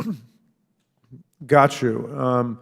There were pipe bombs left at the Republican National Committee and the Democratic National Committee on January 6th as part of the violence that was targeting the Capitol. And I remember talking to one Capitol officer who said, the ones who threaten don't bomb, and the ones who bomb don't threaten. Is that your experience, that the threats generally are not followed up with actual bombing, but when there's going to be a violent attack, they don't give notice? I think consistently with, where the bombs have either, been put together, as we saw with like the package bombs that targeted a number of Congress, there was not the same warning. And I think that's consistent with what you saw with the devices that were placed at the RNC and DNC. Mr. Young, Ms. Mace spoke of the fact that when she was at the Citadel and she was the first woman graduating, or among the first women graduating, that there were, I can't remember if she said a bomb threat or certain kind of violent threats leveled there. Do you find that these threats come at occasions of public prominence, like Black History Month, like the first woman graduate from an institution, and so on? I don't have that exact data, sir, but I think for us, we do think that this, with the bomb threats beginning, at the beginning of February at Black History Month, we believe this, and we've treated this as domestic terrorism. We believe that this is, meant to inflict harm, with that with the African American population attending both those schools. And I would like to add that there was also a number of historically Black churches that have been included in these bomb threats as well. Right, and of course there has been a history of actual bombs and fires at historically Black churches. Okay, that's all I've got, and Madam Chair, again, thanks to you for calling the hearing, and I yield back to you. Gentleman yields back. The gentleman from Louisiana, Mr. Higgins, is recognized. Mr. Higgins. Thank you, Madam Chair, for holding this hearing, and I thank the ranking member and my colleagues here today and the witnesses. Madam Chair, there should be no systemic fear at our colleges and churches in America. That should not be a dynamic that Americans should have to consider on a regular basis. The fear of terrorist act should just not be a regular condition that Americans have to consider in our universities, our churches, or anywhere else. So it's completely appropriate that we investigate this, and I very much appreciate that this hearing has been called and our panelists have come forward. I would like to dig into the statistics a little bit so that we can put this in perspective. And Agent Young, I'm going to be asking you some specific questions, sir, from your law enforcement perspective. As a police officer myself, I have personally responded to bomb threats. They are generally the suspects that you ultimately identify there, if you're able to, are generally more mischievous actors than perhaps would be considered with actual violent intent. But the impact of the bomb threats, especially when we look from a historical perspective within our historically Black colleges and churches and universities, that's a disruption. That's a level of fear that we should absolutely investigate in the most aggressive manner possible, and arrests should be made. So I'm going to jump into the numbers here, Agent Young. My own research shows that there's a great swing in reported cases of bomb threats annually. 1,693 in 2014 to 1,670 in 2015, drops to 1,536 in 2016, down to 1,228 in 2017, back up to 1,627 in 2018. And 2020 numbers are half of that, down to 818. So I suspect that if you dig into the raw data of those statistics, the FBI would reveal that there was a couple of very active suspects that were identified and stopped.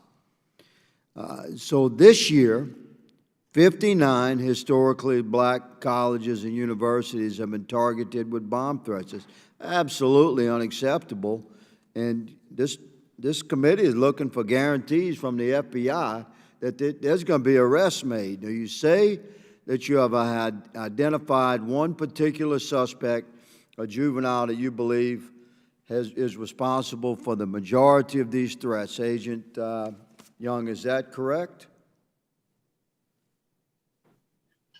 And Congressman, that's consistent with the messages that we've shared both law enforcement and with the historically black colleges. Okay, so we have identified one disturbed and troubled youngster that is allegedly likely responsible for the majority of this steep increase in threats. So can we expect that the March numbers will be more in line with the 4, 5, 6 year trends that we can look at from FBI statistics?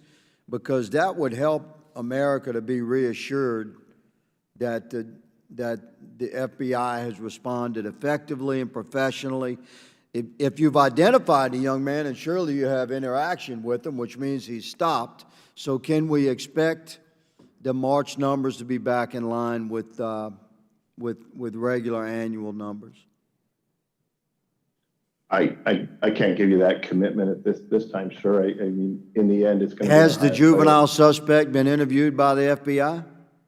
I can't give you any updates on the. Well, you say he's been identified. I imagine he's been interviewed. So, Madam Chair, let me just say that we expect guarantees from the FBI that arrests will be made and there should be consequences, because we will just not sit idly by and allow American citizens to consider terrorist threat a regular condition of their daily life, whether it's at universities, churches, work, or anywhere else.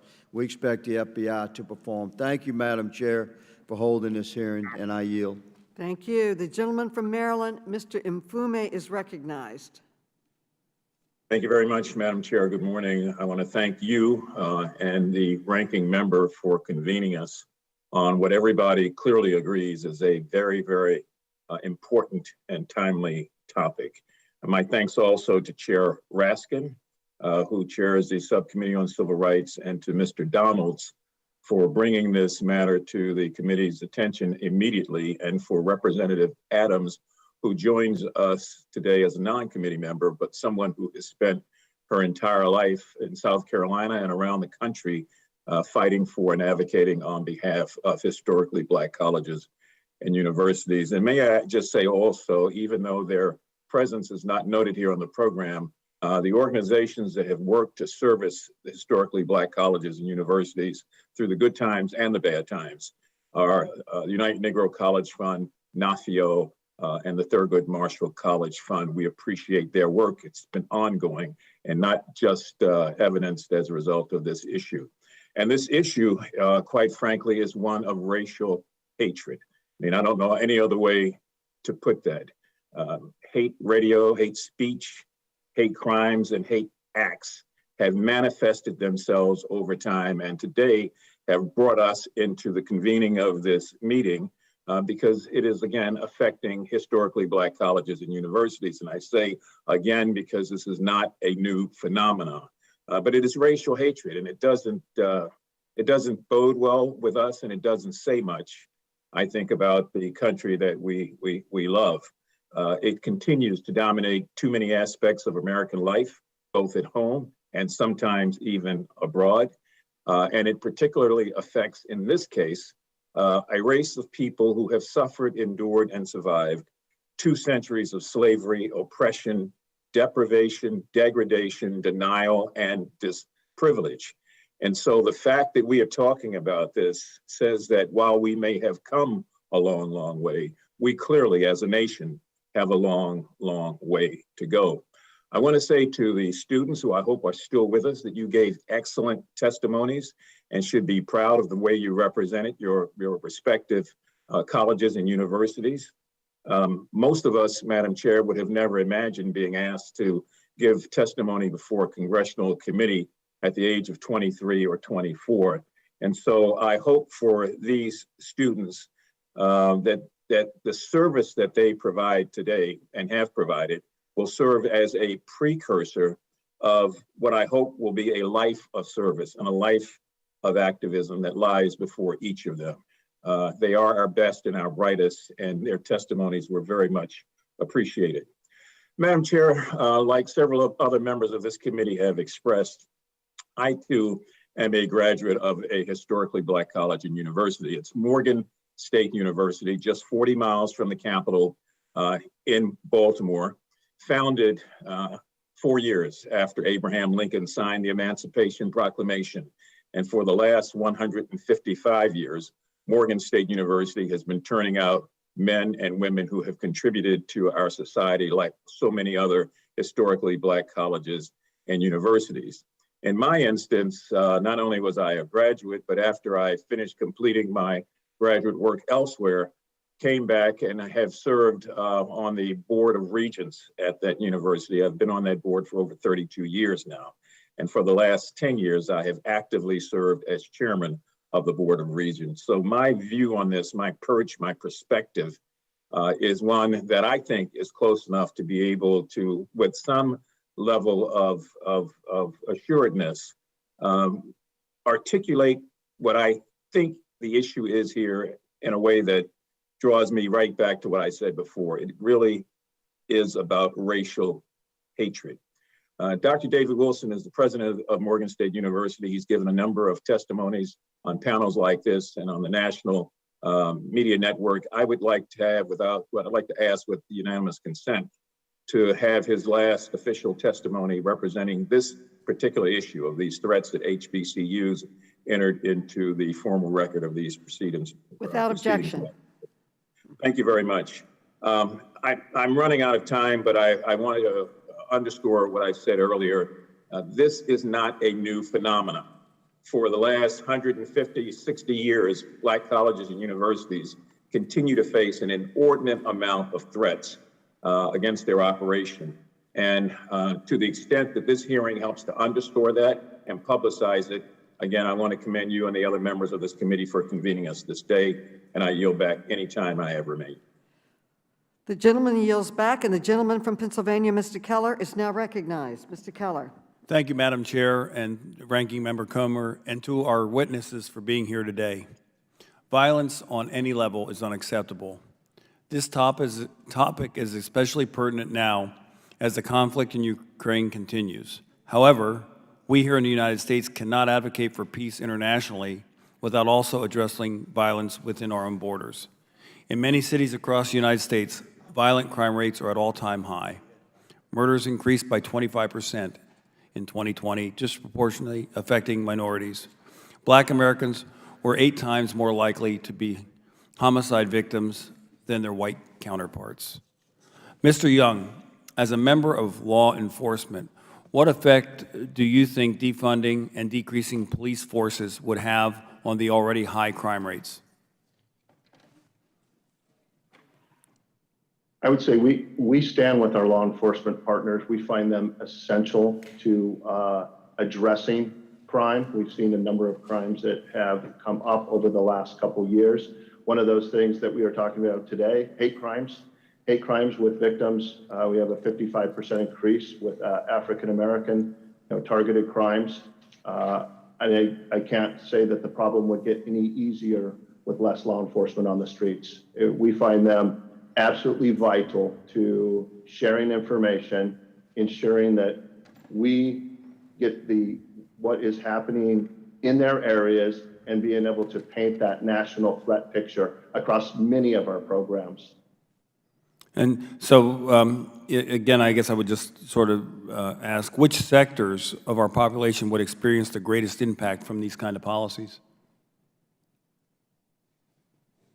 I would say, based upon our current statistics, I would say it is, definitely, inner city, high population areas, areas of low income,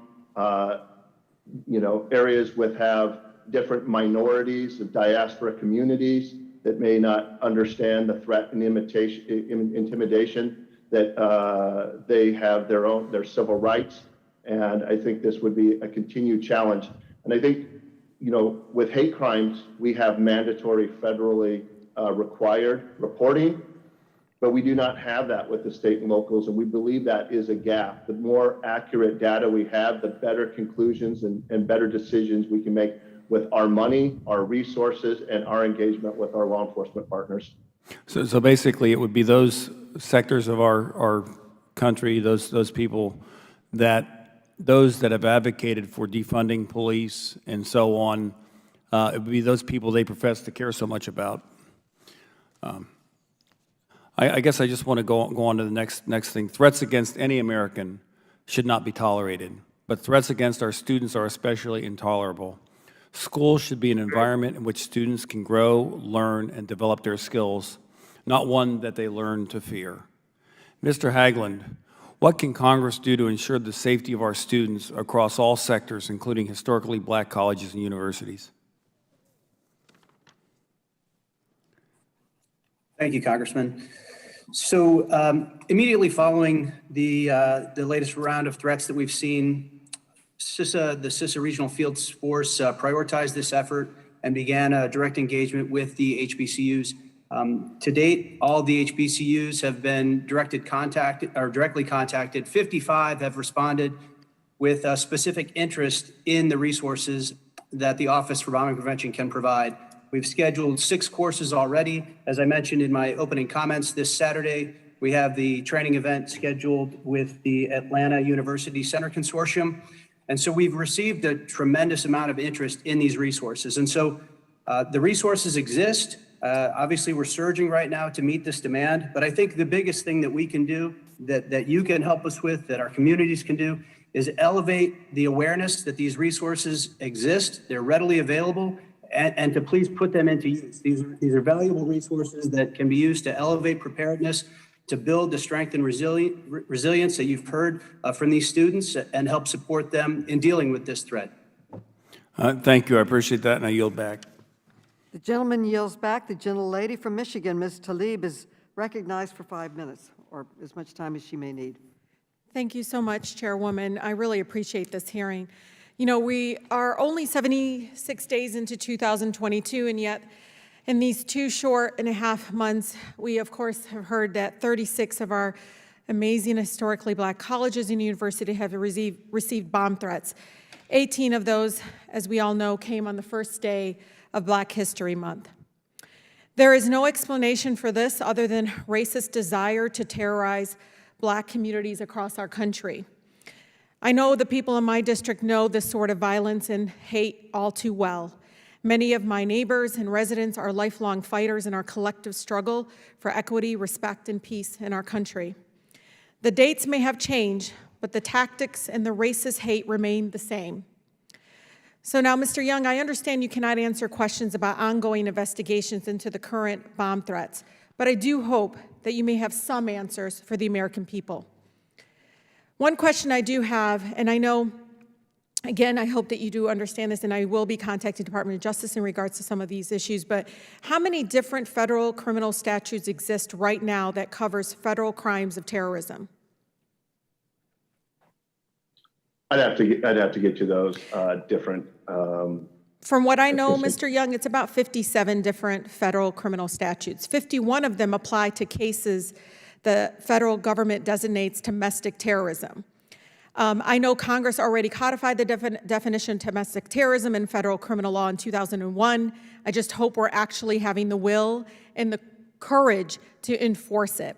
So, Mr. Young, I know one of my colleagues did ask this question, but I'm wondering, is it that you don't know the answer, or you all are not collecting the information of how many bomb threats were made against HBCUs in 2021, 2020, and 2019? I believe that we would collect that data, ma'am. I don't have that data with me at this time. I mean, you had okay, it's ironic because we have a hearing, and I'm sure this question, but I do want our committee members to know whether or not the FBI actually tracks this domestic terrorism acts towards black colleges. So we will follow up. How many arrests were made in connection with the bomb threats against HBCUs during those years, and did any of those arrests result in prosecution, sir? I'll get you that data, ma'am. I don't have that with me at this time. So do we know of any arrests in connection to any of the bomb threats been made? I don't know at this time, but I am positive that my organization does. You know, Mr. Young, and to all my colleagues, I don't think we need new laws or statutes.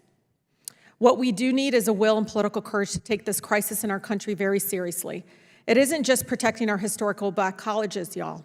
It's about communities of colors across our country. It's about Black-led churches, Black-led organizations. What this all says to me is that what Black and brown communities have been saying to me and for all of us for decades is the FBI, an agency founded by white supremacists whose headquarters is still proudly named after Mr. Hoover, systematically fails to protect Black and brown communities in our country.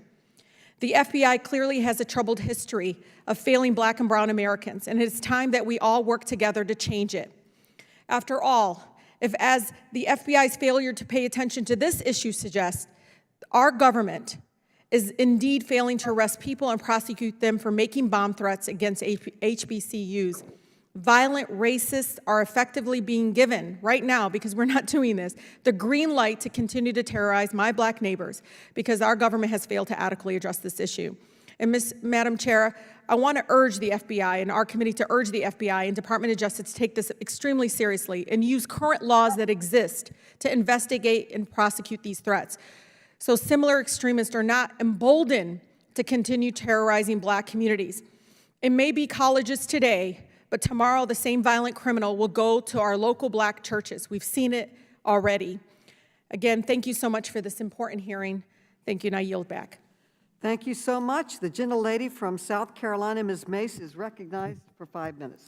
Thank you, Madam Chair, and thank you all for participating in this hearing this morning, which is very important. As I mentioned earlier today when we had the students from historically Black colleges and universities, I want to thank them for being here as well. But I never knew as an 18-year-old going into the Citadel that that experience would prepare me for the job that I have today, serving South Carolina's 1st Congressional District and working on a number of civil rights issues. As I mentioned earlier, as the first woman to graduate from the Citadel, I received many threats on my life, even a bomb threat at my college graduation, and frustratingly, that threat was never resolved. And so I understand that frustration when you have over 59 bomb threats in the first quarter of this year, and no arrests have been made, and I empathize with those students in the colleges and universities are having to, unfortunately and unfairly, deal with this issue. I also happen to represent a district in South Carolina's 1st Congressional District that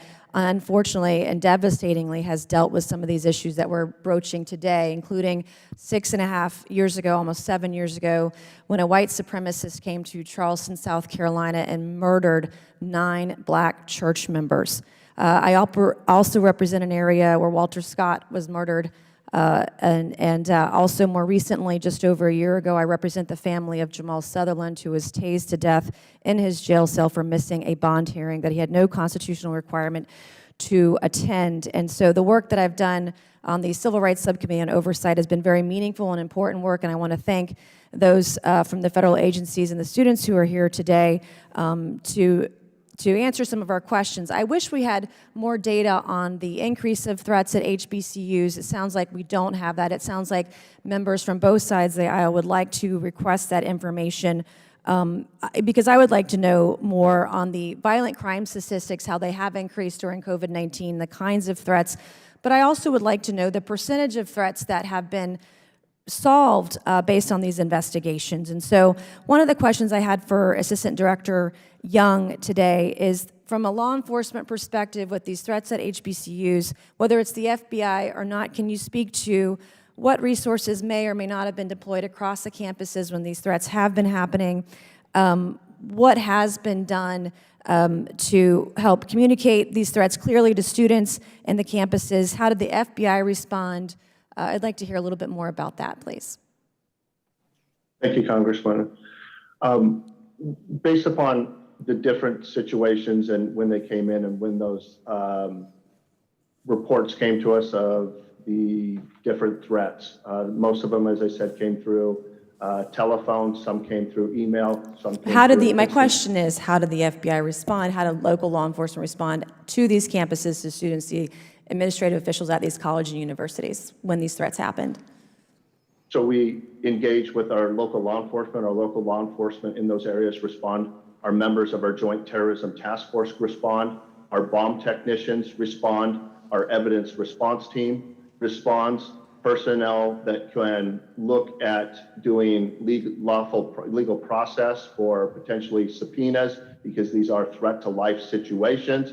We also, I was going to say, with our local law enforcement, set up a perimeter, making sure that we go through clear, just say canine resources for bomb dogs that are brought to those different locations to clear as expedited as we can. We understand this is absolutely disruptive. It is, we call it terrorism for a reason. Right, and then working with local law enforcement, has that been successful with the threats to the HBCUs? How is that? You feel like that's gone fairly well? It sounds extensive, but the working together between state and local and federal authorities? Absolutely. Our partnerships with state and locals are absolutely so vital to what we do. We, in that regards to, violent crime task force, or what we would say our joint terrorism task force, we bring in a diverse population of federal and local law enforcement. Thank you. I got two more things I want to address real quick. I have 30 seconds left. As a state lawmaker before coming to Congress, I worked on a law enforcement data bill that would have prevented Dylan Roof from buying a gun and going down and murdering 9 black church members in my congressional district, and wouldn't have affected anyone's legal right to own a firearm as a Second Amendment supporter. How important, is law enforcement data to the FBI in assessing these threats? Data is absolutely essential to us being able to make, quick decisions, I would say. And one last question, yes or no. Would defunding the police adversely affect Black and Brown and African American communities if we were to do that when it comes to these threats, yes or no? It would negatively affect all communities. Thank you, and I yield back. The gentlelady yields back. The gentlelady from Florida, Ms. Wasserman Schultz, is now recognized. Thank you, Madam Chair. 3 out of 4 HBCUs in my home state of Florida were among those recently targeted with bomb threats. For Floridians, these threats brought back painful memories of the 1999 bombings that actually occurred on FAMU's campus and the long history of terrorism and racially motivated violence targeting the Black community. We owe it to the students, professors, and campus personnel who were traumatized and had their academic pursuits disrupted by these cowardly threats to enhance our response to domestic terrorism. The improvements needed include better federal local law enforcement coordination, which really is what prompts and drives my question. Mr. Young, do you know if the FBI received an inquiry from the Florida Department of Law Enforcement on the threats that were made to Florida HBCUs? And if so, can you broadly describe how you're coordinating with FDLE? I'm not aware about that piece, but I will say that from my time as a long Florida resident and part of your constituency, I would say Florida Department of Law Enforcement was a vital partner with the FBI. They were on a number of our task force, as well as the Joint Terrorism Task Force in the 3 offices in that state. Would you be able to check specifically on that question for me, please? Yes, ma'am. Thank you so much. And what level of coordination does the FBI have with campus police departments? Do they have enough resources, and are there ways to further leverage those relationships? Mr. Hagland, if you could help answer that question, but first, if we could have Mr. Young answer. I'm sorry, ma'am. I thought that question was going. Mr. Young, no, that's directed to you. Could you repeat? Sure. What level of coordination does the FBI have with campus police departments, and do they have enough resources, and are there ways to further leverage those relationships? So we interact them with a number of, so there is associations that represent those campus police.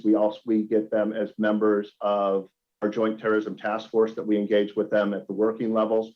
We engage with them across as an assistant director in our Office of Partner Engagement.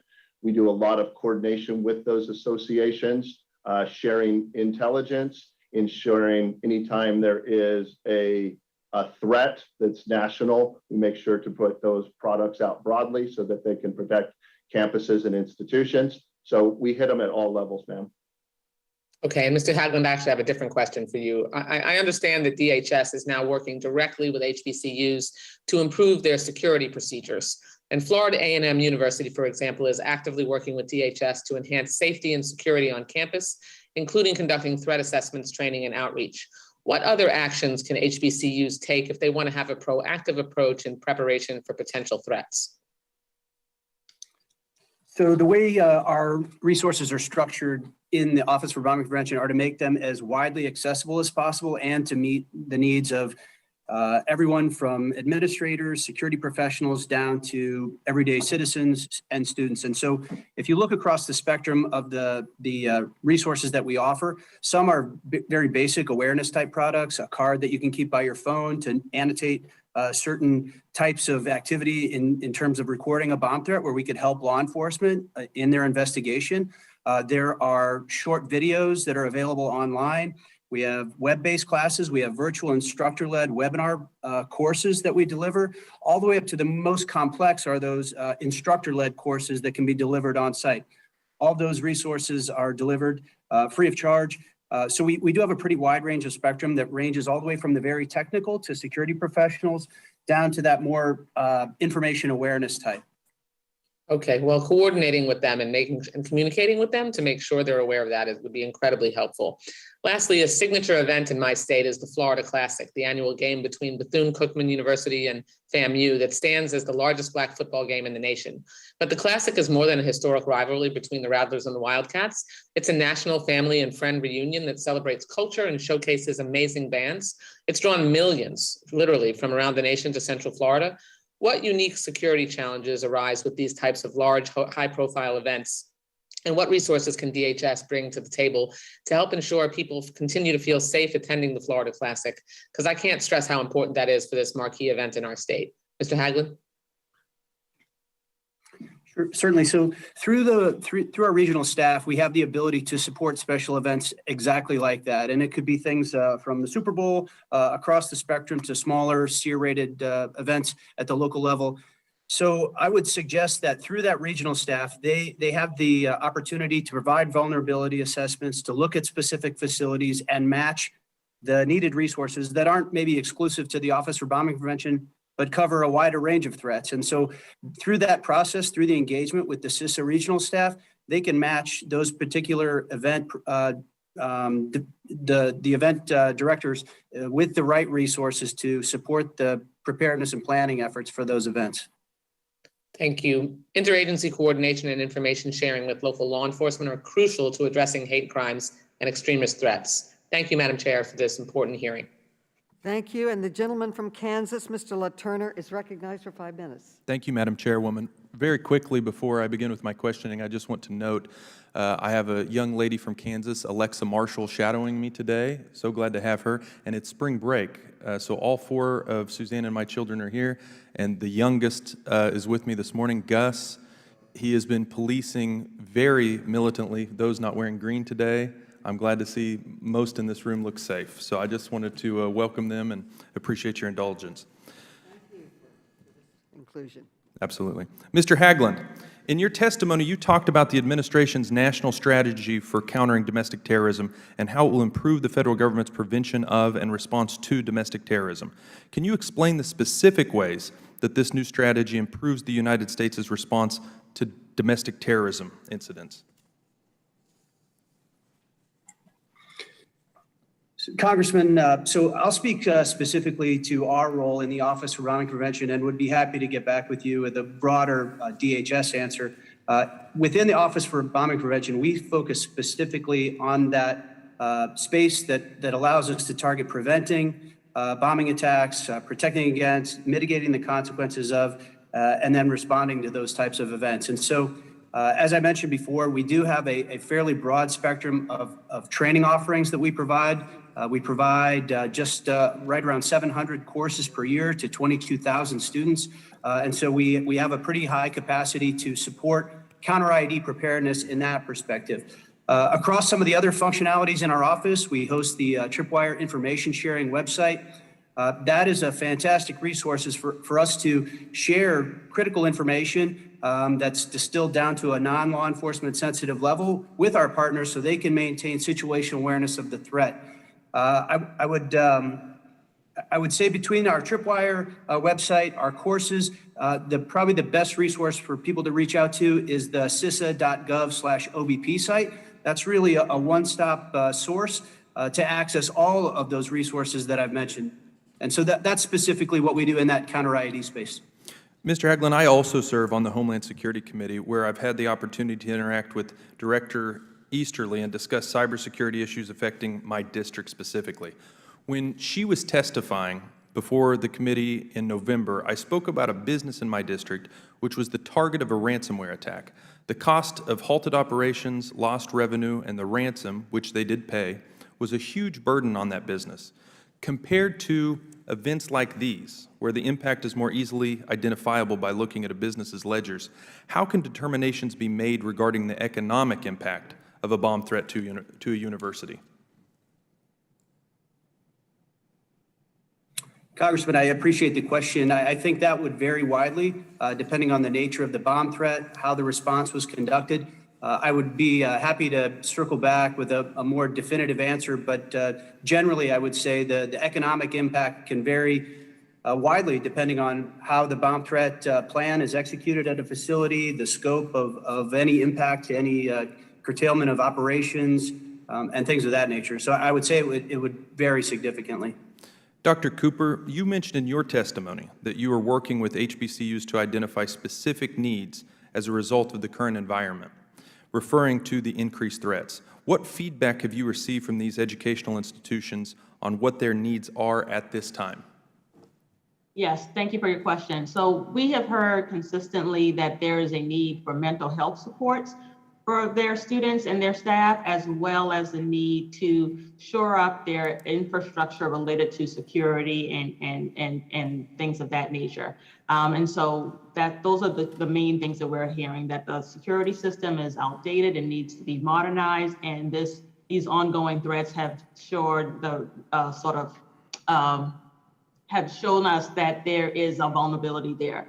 And so in response to that, we have created a resource compendium to make sure that the institutions know where they can go to get access to resources across the federal government, a multi-agency effort that is being coordinated along with the others on this panel. So there's a resource compendium that is now housed on the Department of Education's website with the White House Initiative on HBCUs that outlines all of those various resources.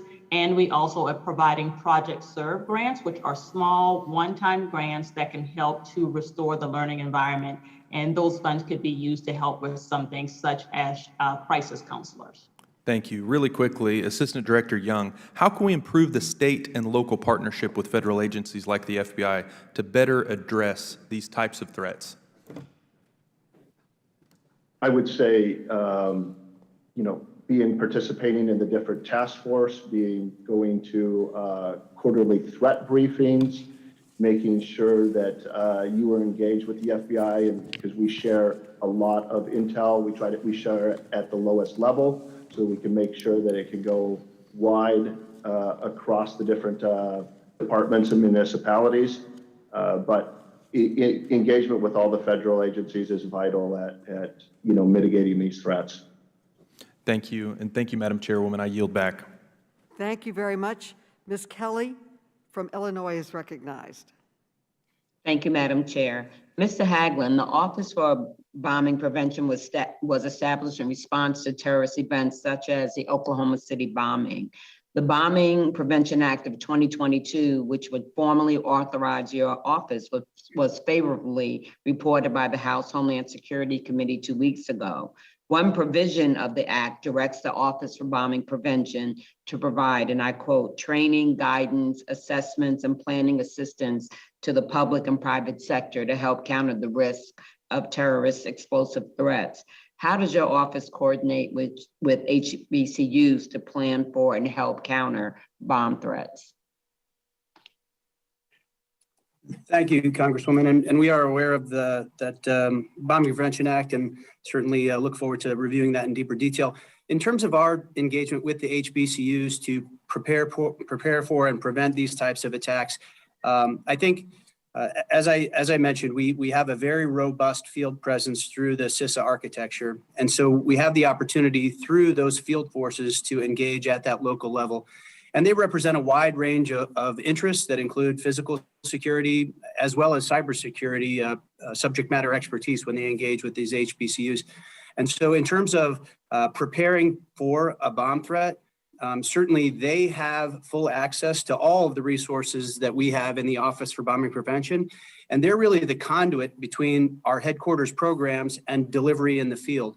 And so through their subject matter expertise, the relationships they build at the local level, they're able to match those best resources to the needs and maybe capability gaps that they determine exist at these facilities. And so like we've seen already, several of the HBCUs that we've already engaged with have requested either existing training or specialized training that we can then deliver. And that's how we best meet the needs of those individual institutions. Thank you so much. In preparing for this hearing, we have heard anecdotally that not all HBCUs have the same security measures in place for preventing and responding to bomb threats. And have you found this? That some are more prepared or have more resources than others, or, or what level would you say the different colleges are at? Are some really good, prepared, and some not so much, some not at all?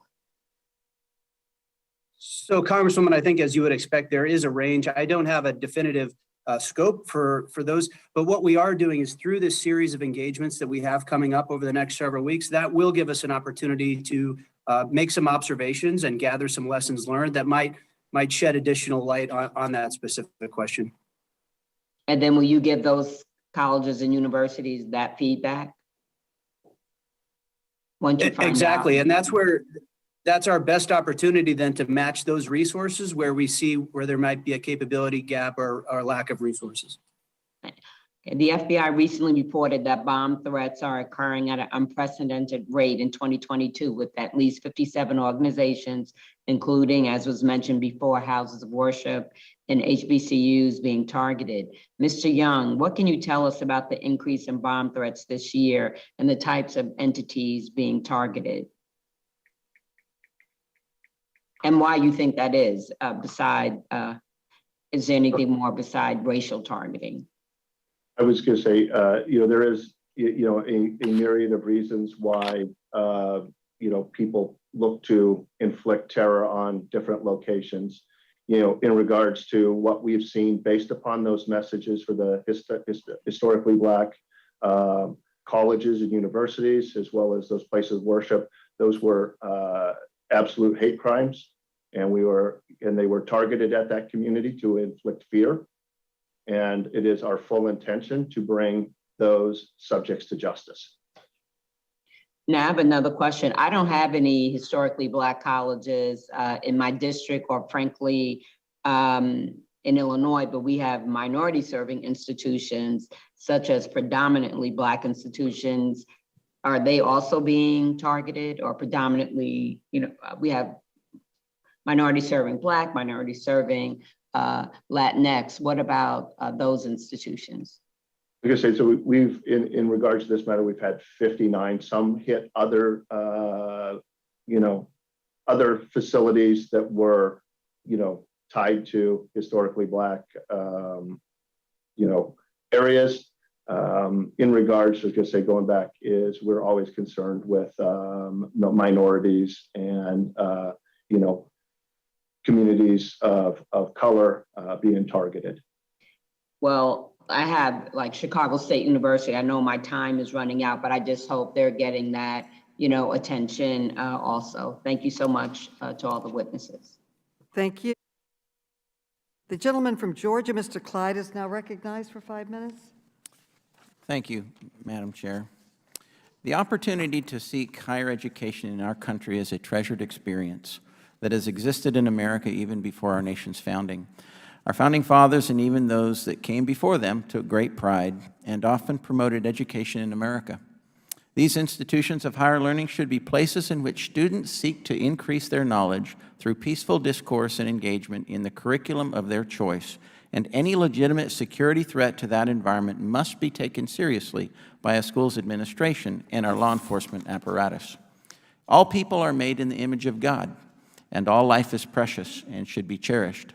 I thank the chairwoman and ranking member for agreeing to my colleague and friend's request to engage on this important issue, as my home state of Georgia is represented by 10 historically Black colleges and universities. Now, while the media has reported that some of the threats were not credible and actually perpetrated by a juvenile engaged in a grotesque hoax, I do recognize the seriousness with which incidents like this must be approached and have several questions for our FBI witness. So, Assistant Director Young, in your testimony, I believe you said that most of the threats came by phone. Is that correct? Can you confirm that? Or were some by email or by regular mail, or how did they come, sir? So the majority, I think 55 came by phone, 4 by email, 1 by an instant message, and 1 was posted on a blog. Okay, thank you. And so were these threats directed to the administrators, or did any come to students, or how exactly were they received? Or who was the end recipient? They were targeted at those institutions, students at that institution. It was targeted against the African Americans at those churches and historically black colleges. I'm actually asking who the recipients of those were, as in, was the job, or was the person who actually got the email, was it an administrator, or was it a student, or how did it actually show up there? It came from different means. So some were on, the helplines and different email addresses that were set up for those institutions to collect information, blogs that were associated. So, different victims or different people had seen those and reported them. We have subsequently, reached out in our engagement with those universities to give them better procedures on how to take, different identifiers, I was gonna say time urgency on that, making sure that it gets to us as quickly as possible. Okay. And I think. All right, thank you. And you said that no devices were found, is that correct? Yes, sir. There has been no devices, but we do not want any of these institutions to be lulled into complacency, because that does not mean that one of these won't be a real threat with a real device. Sure, I mean, absolutely agree with that. Now, in your opinion, were any of these threats actually credible? We look at them as all credible, sir. We are going to follow all leads. We are going to take all legal process. We're going to, build out to make sure that there is any Okay, when I connection. say credible, I mean, was the person who actually made the threat, were they capable of carrying through with the threat actually to a physical action other than simply a verbal threat? I can't comment on that part of the investigation, sir. Okay, so you don't know, all right. All right, so how many other bomb threats have been reported to the FBI so far this year? Do you know that information? I don't have that with us, sir. I can get you that information. Okay, I would like to know that to know where we are in context here. And then is this string of bomb threats at HBCUs unique to this year, or were HBCUs targeted like this last year and the years before?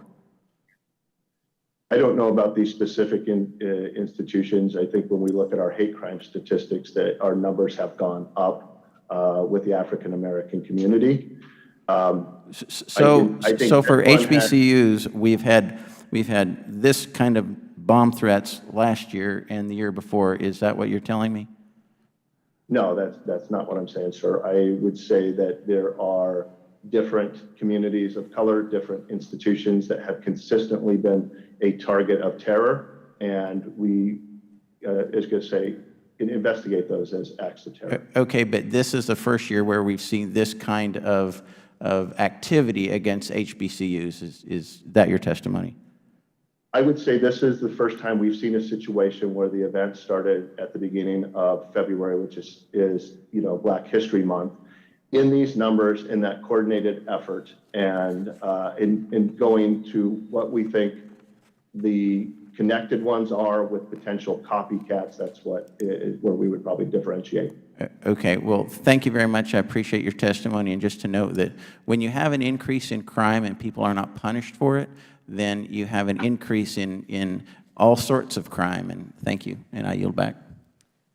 Gentleman yields back. The gentlelady from Massachusetts, Ms. Presley, is now recognized. Thank you, Madam Chair, and thank you to the panel of students who shared their stories and demonstrated so clearly the brilliance of our nation's HBCUs. The bomb threats facing HBCUs really must be properly contextualized by America's long history of anti-Blackness and white supremacist violence against our community. So I really appreciate the chair, you're holding this space today. Even in the midst of this hearing, we see some who would seek to underestimate and to discredit the ferociousness of these threats.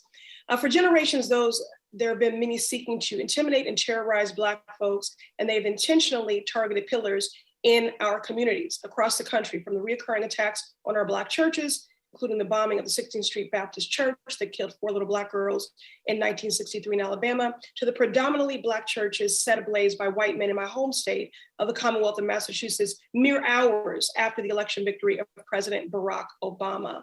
Along with our churches, our HBCUs have been sources of community pride, the epicenters of Black brilliance, and yes, the constant targets of white supremacists, dating as far back as 1865, when arsonists killed 46 Black people at Lemoyne Owen College in Tennessee, to the 1960s, when Fisk University in North Carolina A&T received numerous bomb threats. The string of deaths in 2022 are not an anomaly, but a chilling chapter in the long and troubling crisis of white supremacist violence. Dr. Cooper, I would like to discuss the implications of this long history of violent intimidation on Black academia specifically. During enslavement, Black folks were lynched for learning to read. During Jim Crow, we fought for equality in education and still do today. Today, our HBCU students are being threatened with bombs. To a hate-fueled few, there is nothing more dangerous than an educated Black person. So could you speak to the reoccurrence of these threats, Dr. Cooper, and what that impact is in generational trauma amongst those in the HBCU community, and what would help prospective students, do you think, feel secure in considering studying at an HBCU in the future, other than our dismantling white supremacy and holding those accountable who commit these egregious acts? But if you could just speak to that generational trauma and what are you hearing from the student body as to what would help to feel more secure?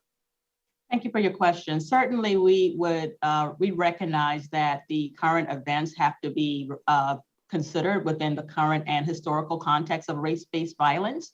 That is, in fact, an unfortunate part of American history. We've seen these types of threats and bombings before in the civil rights era. But at the Department of Education, we do believe that violence and fear does not belong in our educational institutions. We believe that it is the responsibility of each and every one of us to do our part to protect our students. And we also believe that these bomb threats should not be taken lightly. HBCUs, they represent a small part of our higher education system, yet they have an outsized impact and punch above their weight. They enroll about 3% of Black students, yet they are the producers of 40% of the engineers, 50% of the lawyers, and over 70% of the doctors, teachers, and judges. They come from HBCU. So it's very important for us to be responsive to these bomb threats and to take them very seriously, because these institutions have a very important role in contributing to the economic workforce and in the solvency of America and our future. And so in terms of prospective students or current students, what have they expressed to you in terms of any of their fears, and what would allay those fears? The students are very concerned about the ongoing nature of these threats, and their administrators are being responsive to that in as many ways as they can. And for our part, we are listening to them and doing our best to engage and work alongside of them to be responsive to those needs. So we have made sure that we are providing a resource compendium so that administrators know where they can go in the government to get access to the resources to support their students. And we are allowing for Project Serve grants to be used as last dollar support to help with some outstanding needs that they may have to help restore the learning environment. Students do have strength and they have resiliency, and they believe that they are going to continue, just like their predecessors, to move forward with their education. They do not like the fact that they have to continue to deal with these types of issues, even in this modern context of 2022, but they are moving forward. Thank you. And I think it's so important that we bring Congresswoman Adams' bill to the floor and support this Ignite bill for HBCUs who have been under-resourced but have been outsized in their contributions for generations. Thank you. Thank you. The gentleman from Texas, Mr. Fallon, is recognized for 5 minutes. Thank you, Madam Chair, and you look great and green today on St. Patrick's Day, all days. Thank you. So I just heard one of our colleagues say, and I'm going to quote, "There's nothing more dangerous than an educated black person." I cannot disagree with that statement more. I would like to say there's nothing more wonderful than an educated American, and their pigmentation is irrelevant as it is immaterial. Mr. Director Young, so I'm reading that we had 59 bomb threats at HBCUs from the beginning of the year until the middle of February. So my question to you is, and I think I know the answer, but I just want to make sure because I was in another committee hearing, that there have been no arrests made. Is that correct? That's correct, sir. And the, as you say, the first one was notified us on January 31st. So with this, we're not going from the beginning of the year. It was January 31st and continued through the month of February. Okay. And, you know, when you have threats like this, it's hard to measure the fear that it can construe and cause. But there's also a cost and disruption, of course, of the university, and there's cost of the investigation that you are all involved with as well. So we don't have any arrests made, but then I read that the FBI believes these are emanating from 6 tech-savvy juveniles. Is that correct? Yes, correct, sir. All right, so we haven't made any arrests, so how do we know that they're coming from 6 tech-savvy juveniles?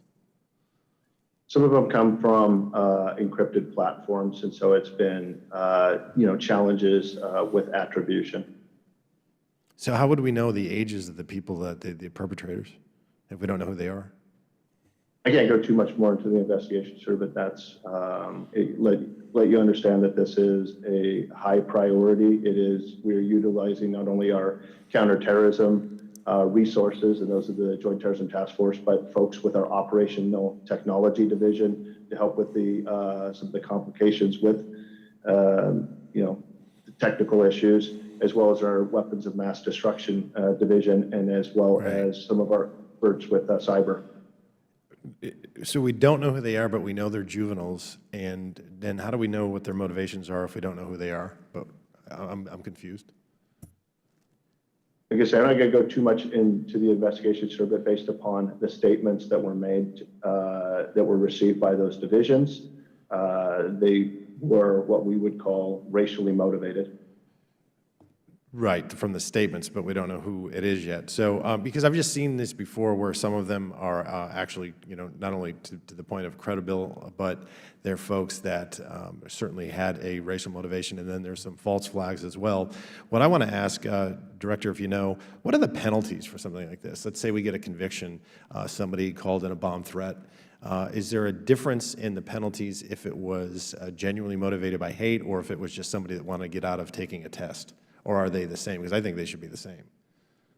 If it's threats of violence and they're called in threats, they're treated exactly the same. If there are, what I would say, additional penalties, depending on what is developed through the investigation. I would just leave it at that. Well, because if somebody calls in a bomb threat, regardless of their intent, whether it's they just want to get out of a test or they really have a hatred, it's still causing the same fear, it's still causing the same disruption, it's still causing the same cost as from an investigative standpoint. So I would be firmly in favor of increasing penalties for this because it is something that just takes so much time away from what we're trying to do here, which is educate young people. I would add, sir, that we receive between 5,000 just call-in tips a day, as well as call-ins to our internet, or I was going to say, through the internet that are pushed through us as far as tips. And a number of these are what we call threat to life, and are, in bombing matters being one of them that require immediate response. And Director, do you have any idea how much this costs the FBI? Do you guys ever, you go ahead. I mean, for us, terrorism is our #1 priority. We don't want more terrorism, but unfortunately. Well, nobody wants more terrorism. What I'm asking is specifically on these bomb threats. Because it does cause the college disruption, it causes fear to the students and the faculty, and then it causes law enforcement. It costs a lot of money in law enforcement, both campus, local, and at the federal level.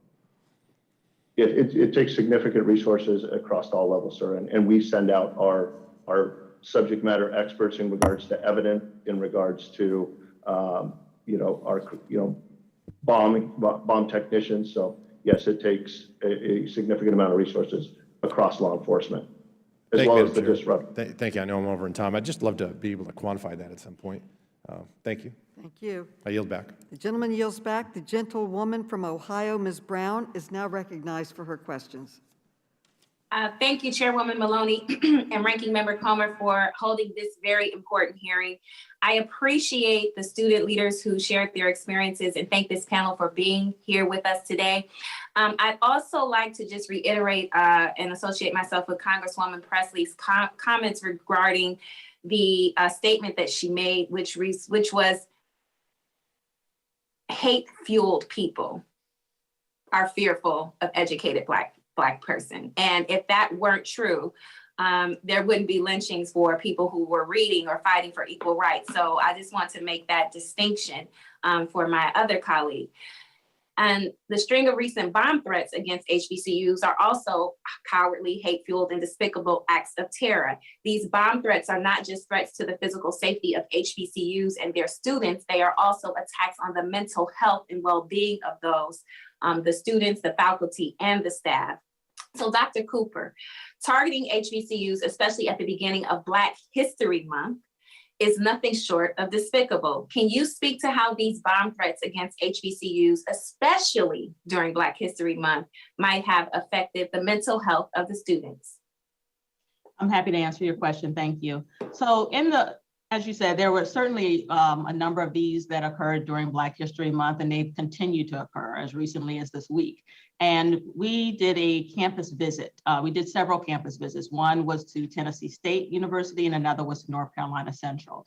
In each of these, we spoke to students, and Secretary Cardona even facilitated a roundtable on mental health issues at North Carolina Central University, along with Governor Cooper, the governor of North Carolina. And the theme of mental health, the stressors of the pandemic, now the bomb threats, was just persistent and ongoing. We heard it over and over again. And I think we have to remember that just because no explosive devices have been found, we cannot underestimate the violent impact and the trauma that this has had on our students and others on the campus community. Thank you. I was pleased to see that yesterday Vice President Harris announced additional resources to Project Serve grants targeted towards HBCUs that have been impacted by the bomb threats. In addition to executing the implementation of these grants, what steps in the Department of Education can they take to help the institution address the mental health needs? So we're doing several things to address the mental health needs here at the Department of Education. Certainly Project Serve grants will be one of those things. Institutions who have been impacted by these bomb threats will get outreach from someone on our team who will work on an individualized basis to make sure we're understanding what needs remain unmet and how Project Serve dollars, which are small last dollar funds, can support them. In addition to that, we have other resources through our Title III grant programs, as well as some HERF dollars that might be able to help broader mental health issues that are associated with the pandemic. We have guidance that will be forthcoming within the next month or so related to how institutions can use those HERF dollars, which are broadly for pandemic recovery, to support institutions and students at this particular time. Well, thank you again. As a student who myself of Wilberforce University and another proud alumni of HBCUs, I am grateful, and I believe that we must continue to work to hold those responsible for these threats accountable and prevent any future copycat attacks so that students attending HBCUs don't live in constant fear They deserve safe spaces. HBCUs are building the next generation of Black leaders, and Congress must continue to recognize their contributions in the most important way possible by affording the support, the infrastructure, and the investment to keep them and our future leaders safe and secure. So thank you very much. And with that, I yield back. The gentlelady yields back, and the gentleman from Kentucky, the ranking member, Mr. Comer, is now recognized for his 5 minutes. Thank you, Madam Chair. And my questions will be reference to Assistant Director Young. Sir, I understand this is an ongoing investigation and there are certain things you can't disclose, but I think you can sense from our side of the aisle the frustration that there haven't been arrests made yet.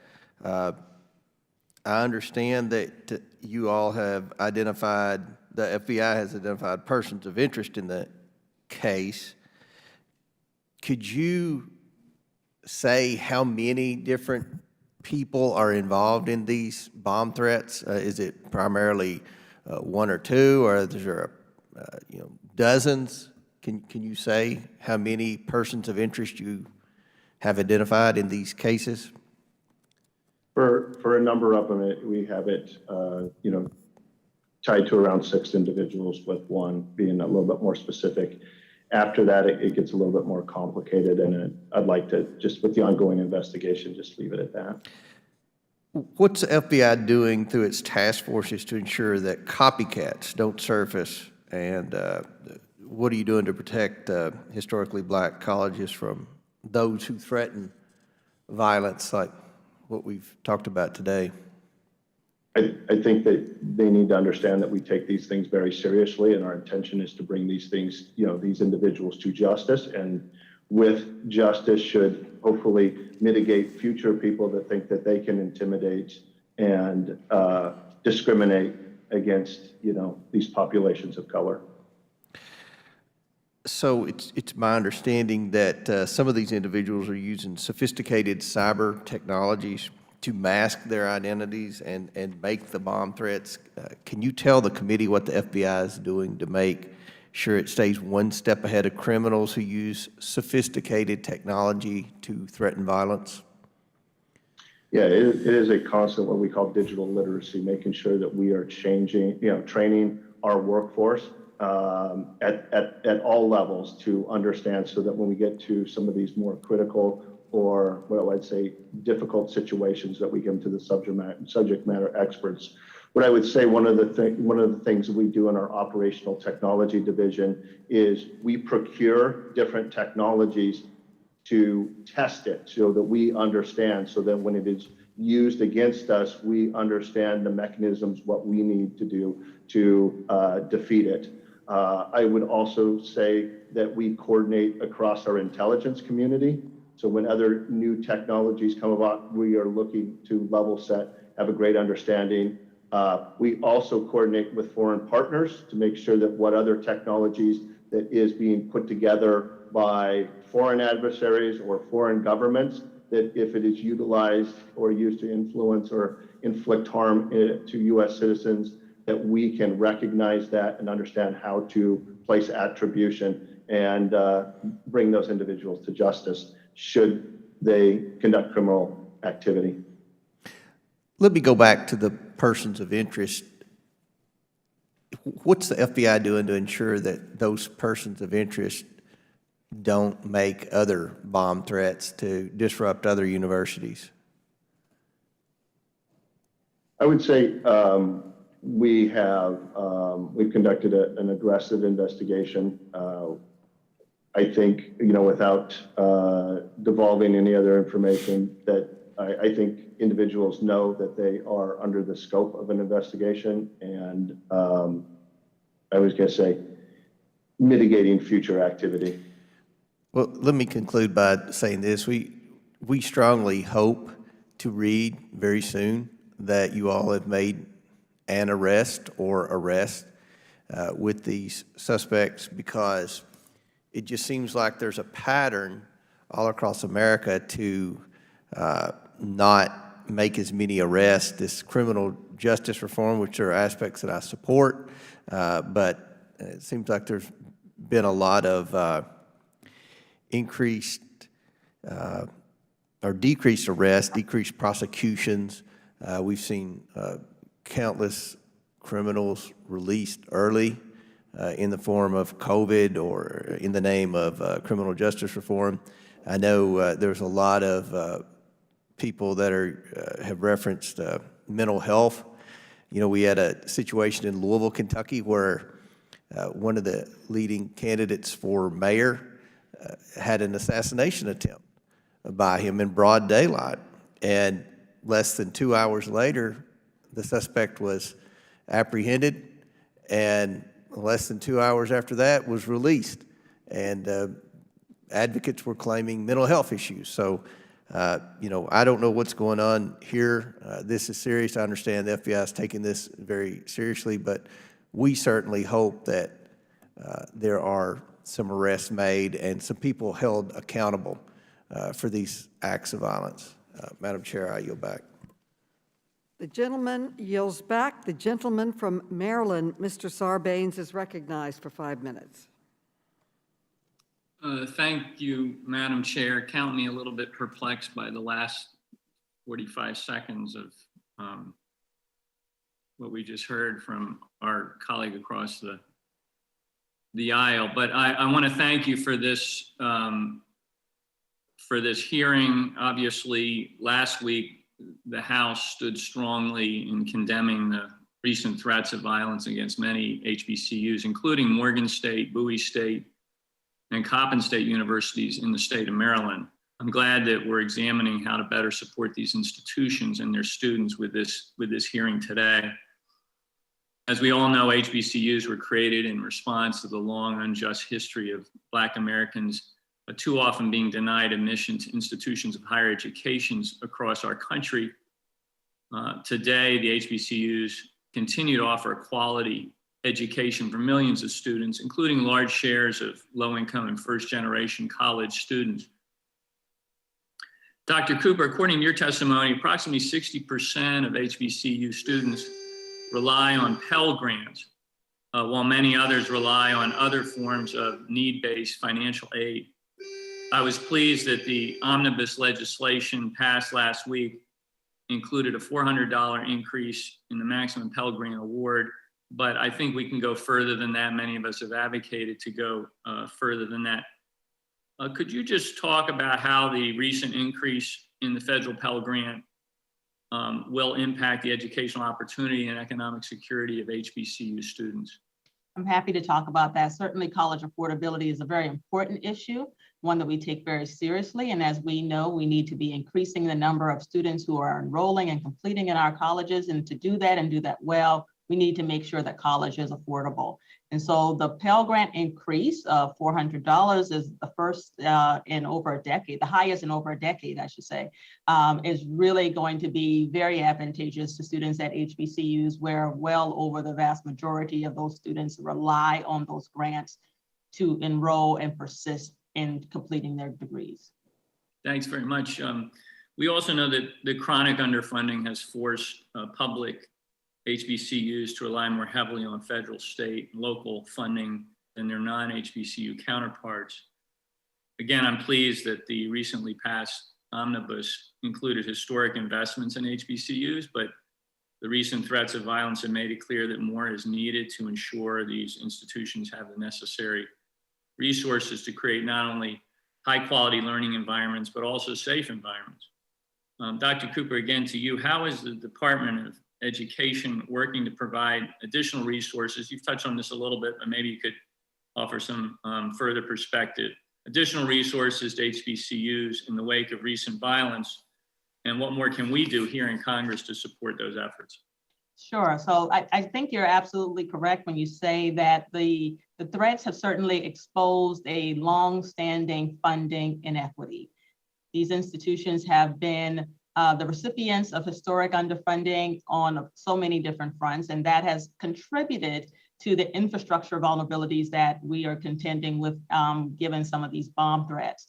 And so some of the commitments that we have made at the Department of Education, we have made historic investments in through the Biden administration in support of HBCUs. To date, it's been $5.8 billion, and these include our funds related to the American Rescue Plan, as well as the HBCU Capital Financing Program that forgave $1.6 billion in infrastructure debt. And that was that supported 45 HBCU campuses.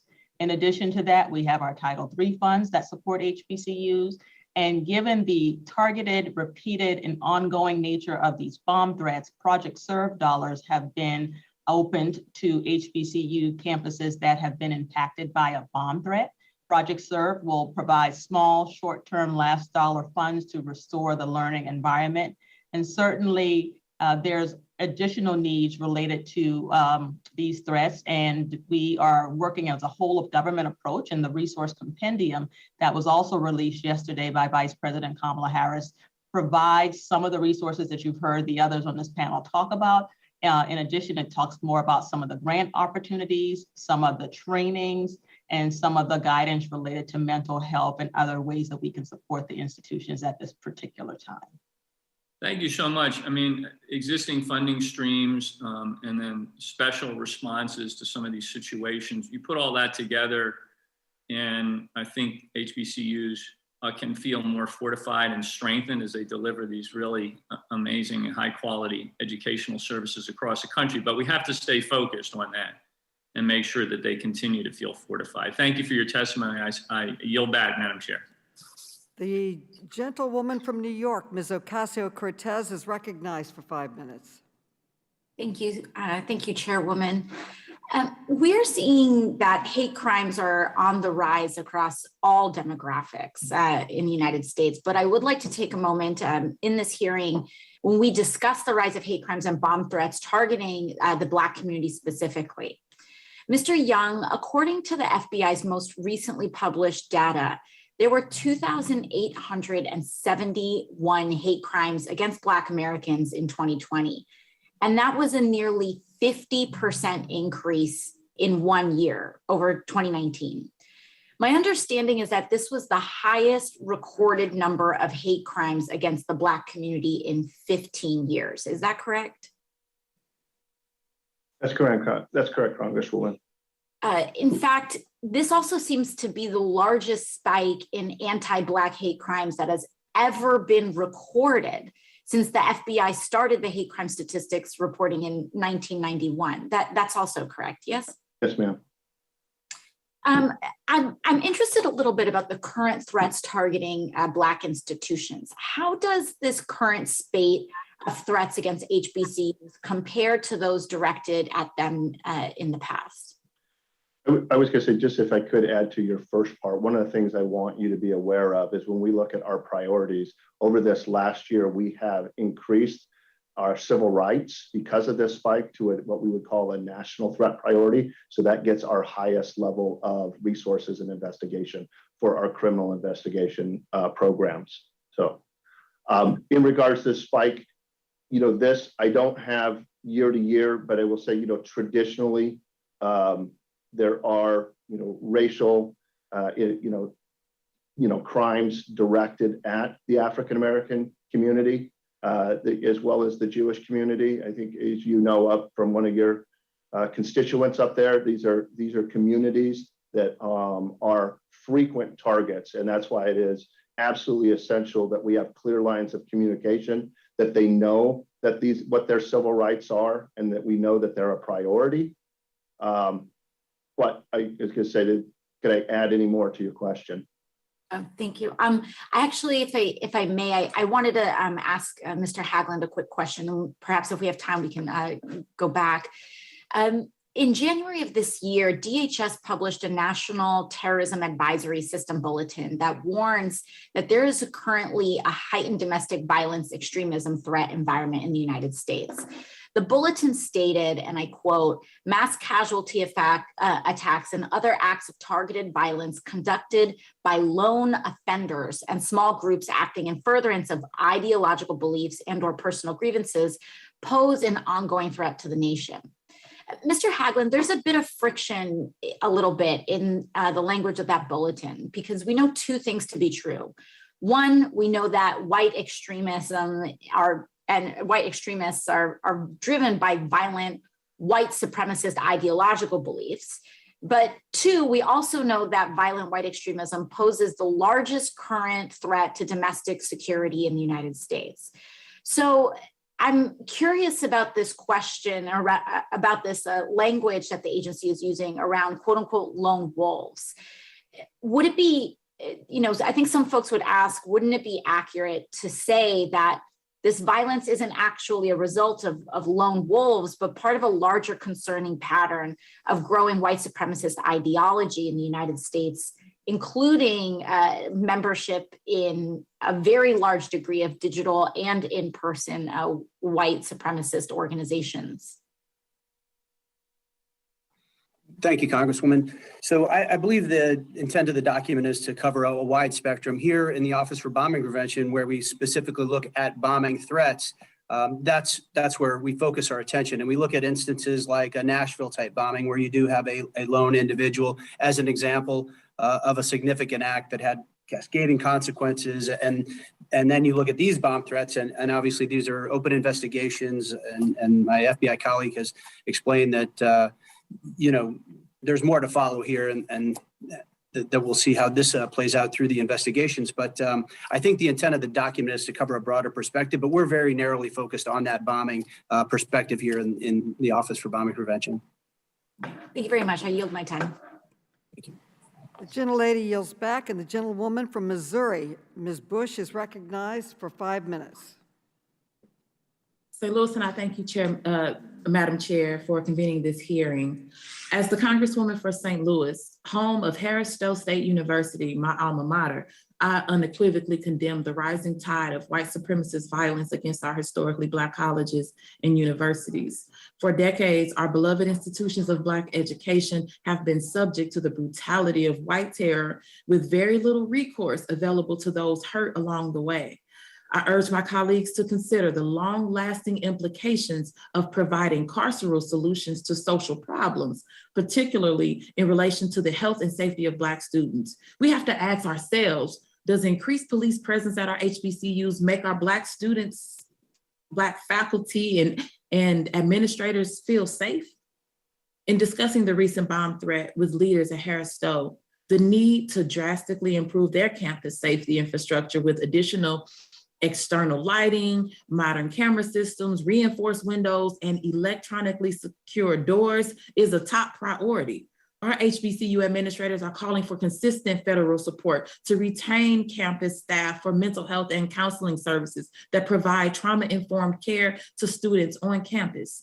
I'm proud to support legislation like HR 3294, the Ignite HBCU Excellence Act, to significantly improve the infrastructure and security of HBCU campuses.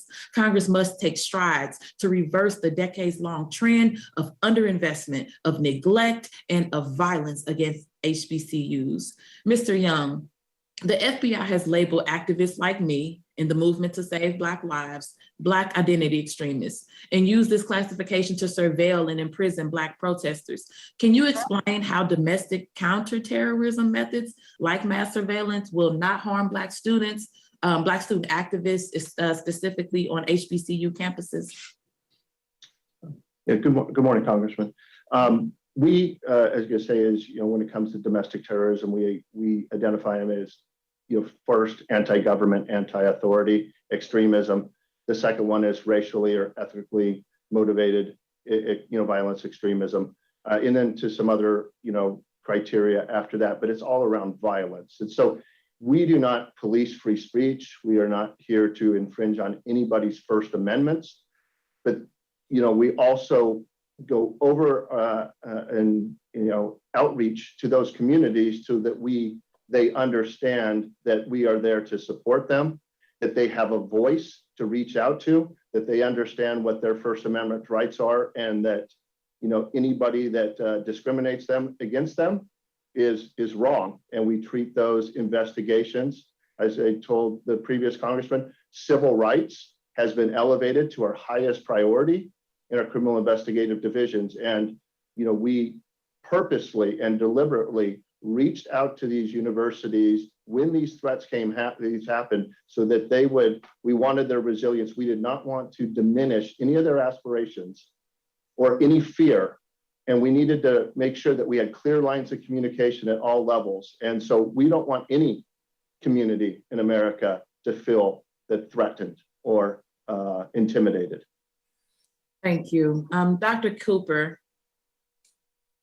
your written testimony evoked your father's memory of the tragic Orangeburg massacre, in which white state troopers indiscriminately fired into a crowd of Black students and killed 3 people. In cases where the threat of white supremacist violence comes from law enforcement officials, what resources can the Department of Education provide to keep our HBCU campuses safe? Yes, thank you for that. My father was a graduate of South Carolina State University. He attended that institution because at the time there was no other institution in the state of South Carolina that would have allowed him to attend and attend safely. So we recognize that this threat of violence is one that has been a part of the HBCU story for quite some time.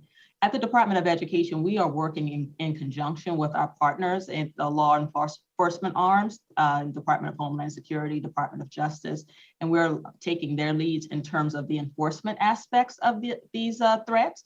And we are working directly with HBCU partners and institutional leaders to make sure that we can help them support students' academic, social, and emotional needs throughout this endeavor. Thank you. Can you, Dr. Cooper, describe how HBCUs like Harris-Stowe will benefit from the Department of Education Project SERVE grant to improve the infrastructure and help to bolster student and faculty safety? Yes, I'd be happy to. And I should also add that the president of Harris-Stowe is one of the presidents that Secretary Cardona and I had an opportunity to speak to. And one of the things that we have been doing is listening and learning.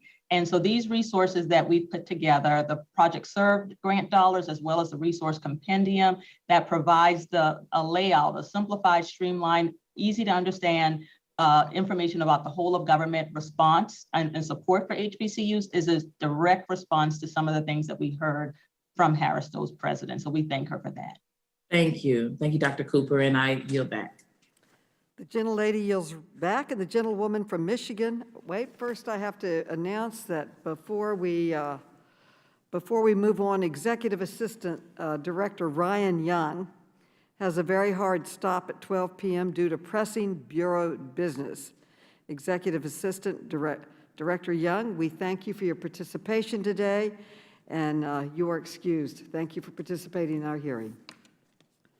The gentlewoman from Michigan, Ms. Lawrence, is recognized for 5 minutes.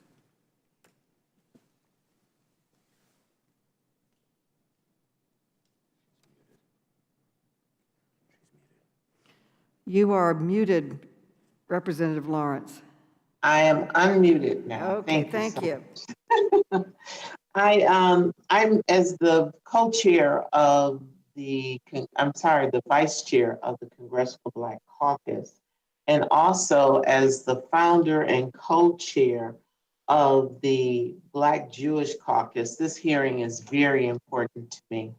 I have a few questions as I continuously look at these issues of hate crimes. Many of our HBCUs are already facing critical funding needs prior to these bomb threats to their campuses. Are the institutions limited in how they can prepare and respond to threats when the lack of resources to boost their security and implement best practices? How do you perceive the gap? You know, we know the reality that there is this personal desire and agency desire to provide security, but the reality of implementing those things. Do you have any comments on how the Excellence Acts will enhance or take care of that gap? And I'll send this to Mr. Sean Helgood and Ms. Cooper. Thank you for the question, Congresswoman. So we have not seen through our historic engagement any significant differences in the ability to apply the processes and procedures that we recommend through the resources that we provide. I think we'll have another opportunity as we move forward here with some of the engagements that I've mentioned in Atlanta this weekend, some of the other courses and in-person engagements that we've got over the next several weeks to probably get a finer level of detail on where some of those particular gaps may be that you're referencing, but we don't have any historical context for that. But certainly it is an area that we'll continue to reflect on and highlight as we move forward with these engagements that are a result of the heightened level of awareness right now. And we do hope we get some good observations and lessons learned over the next several weeks. Well, I just wanted to comment because I'm very active with the Black Jewish Caucus.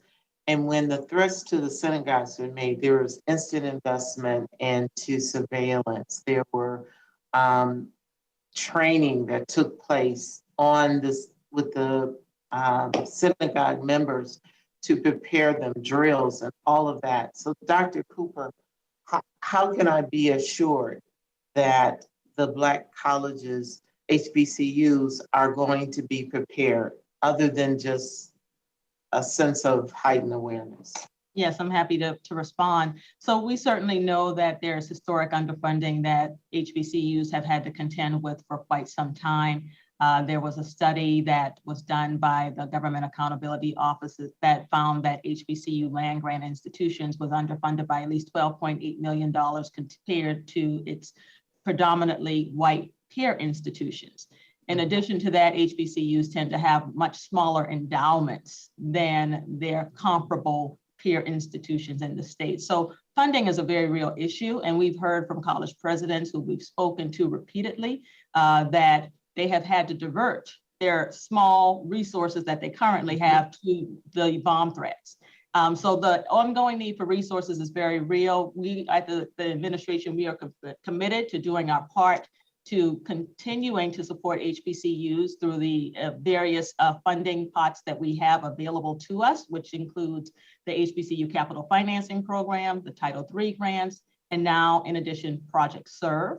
The resource compendium that we have released as a part of our response to the bomb threats also provides a list of resources that are available to HBCUs related to the bomb threat specifically to help at Departments of Homeland Security, Health and Human Services, Department of Justice, and the like. So we're hoping that with the whole of government multi-agency response, that we will be able to knit together the types of resources that at least helps HBCUs weather this particular storm.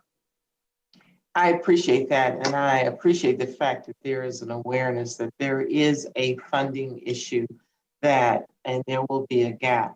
Earlier this year, the co-chairs, which includes myself of the Congressional Caucus on Black-Jewish Relations, requested a briefing from the Department of Justice and the FBI on these recent hate crimes, and I look forward to working with you all to determine what steps we can do and take to reverse the alarming trend of hate crimes and keep our campuses safe. And I encourage my colleagues on both sides of the aisle to act now. Thank you so much. I yield back. The gentlelady yields back. I now recognize the last member of Congress to question today, and she is the gentlelady from North Carolina, Ms. Adams, who is herself an educator and the founder and co-chair of the HBCU Caucus. I want to thank her for her selfless and dedicated work on behalf of HBCUs and for staying the entire hearing on this issue. Ms. Alma Adams.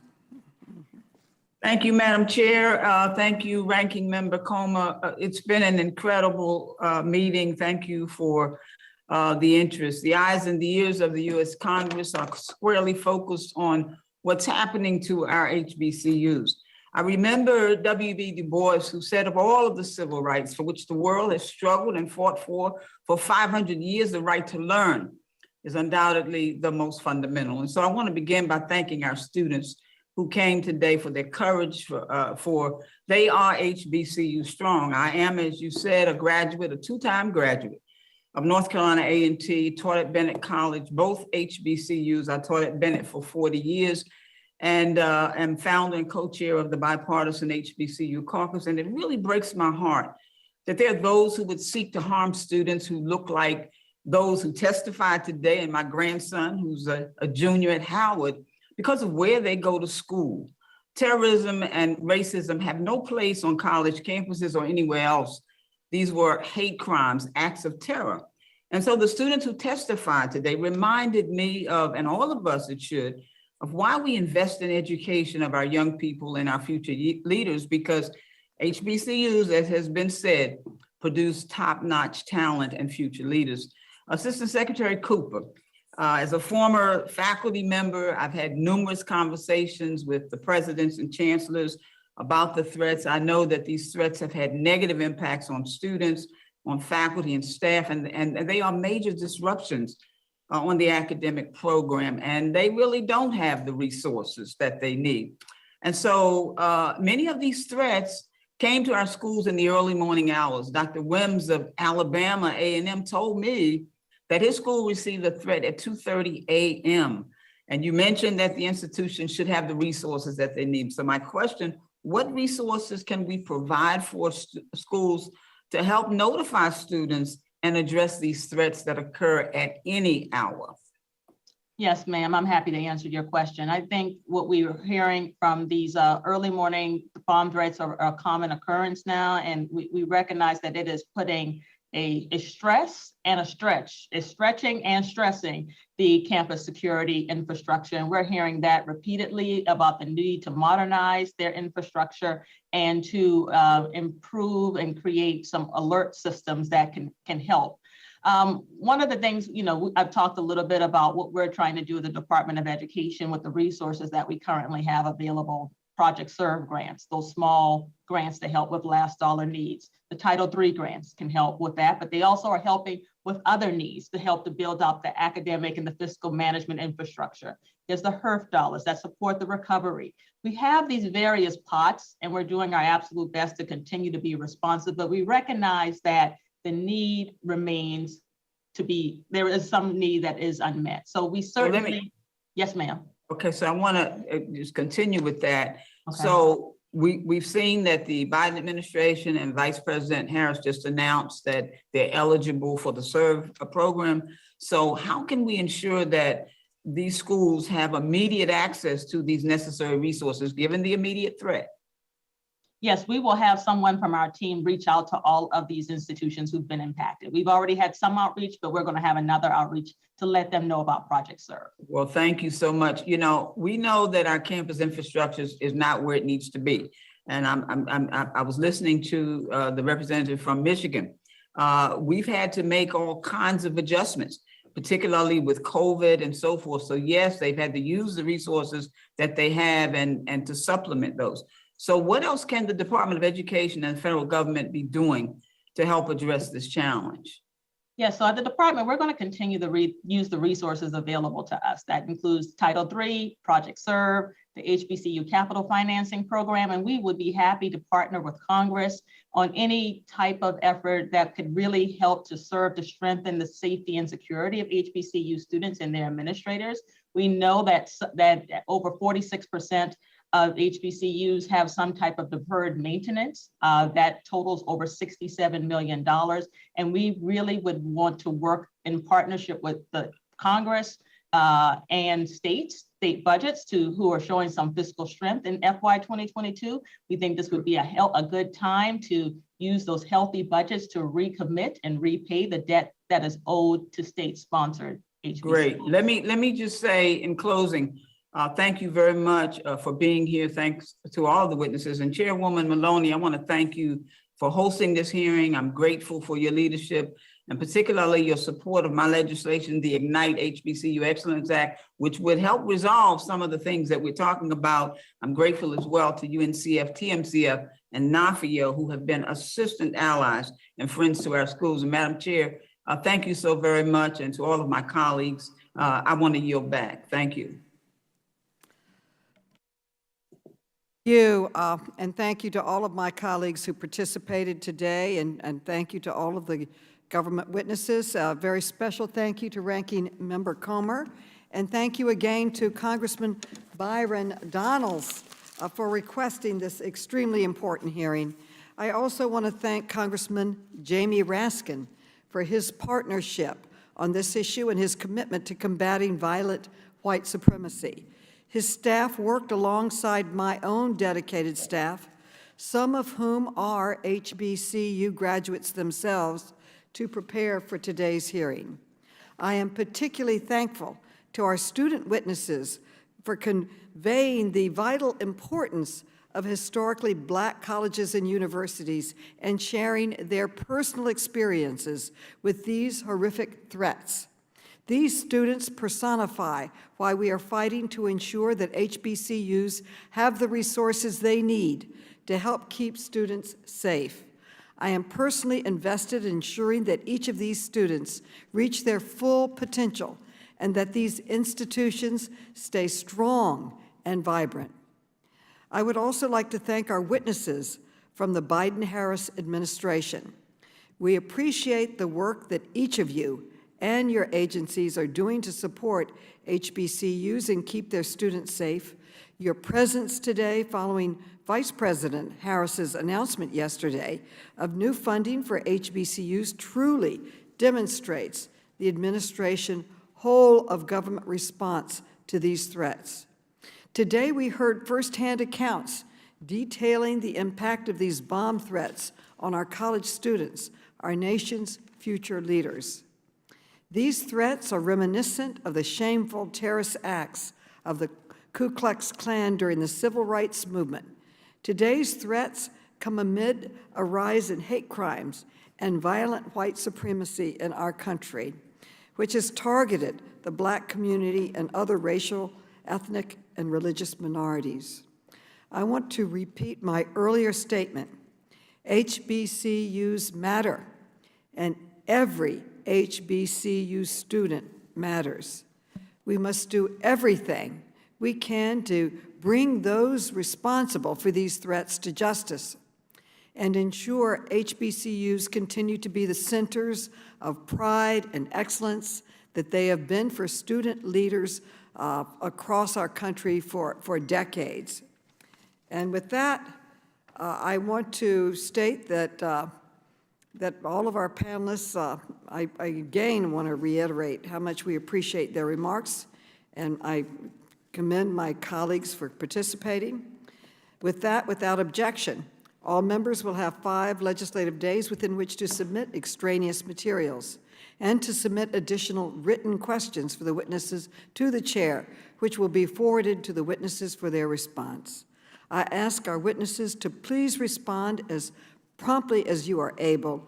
And with that, this hearing is adjourned. Thank you.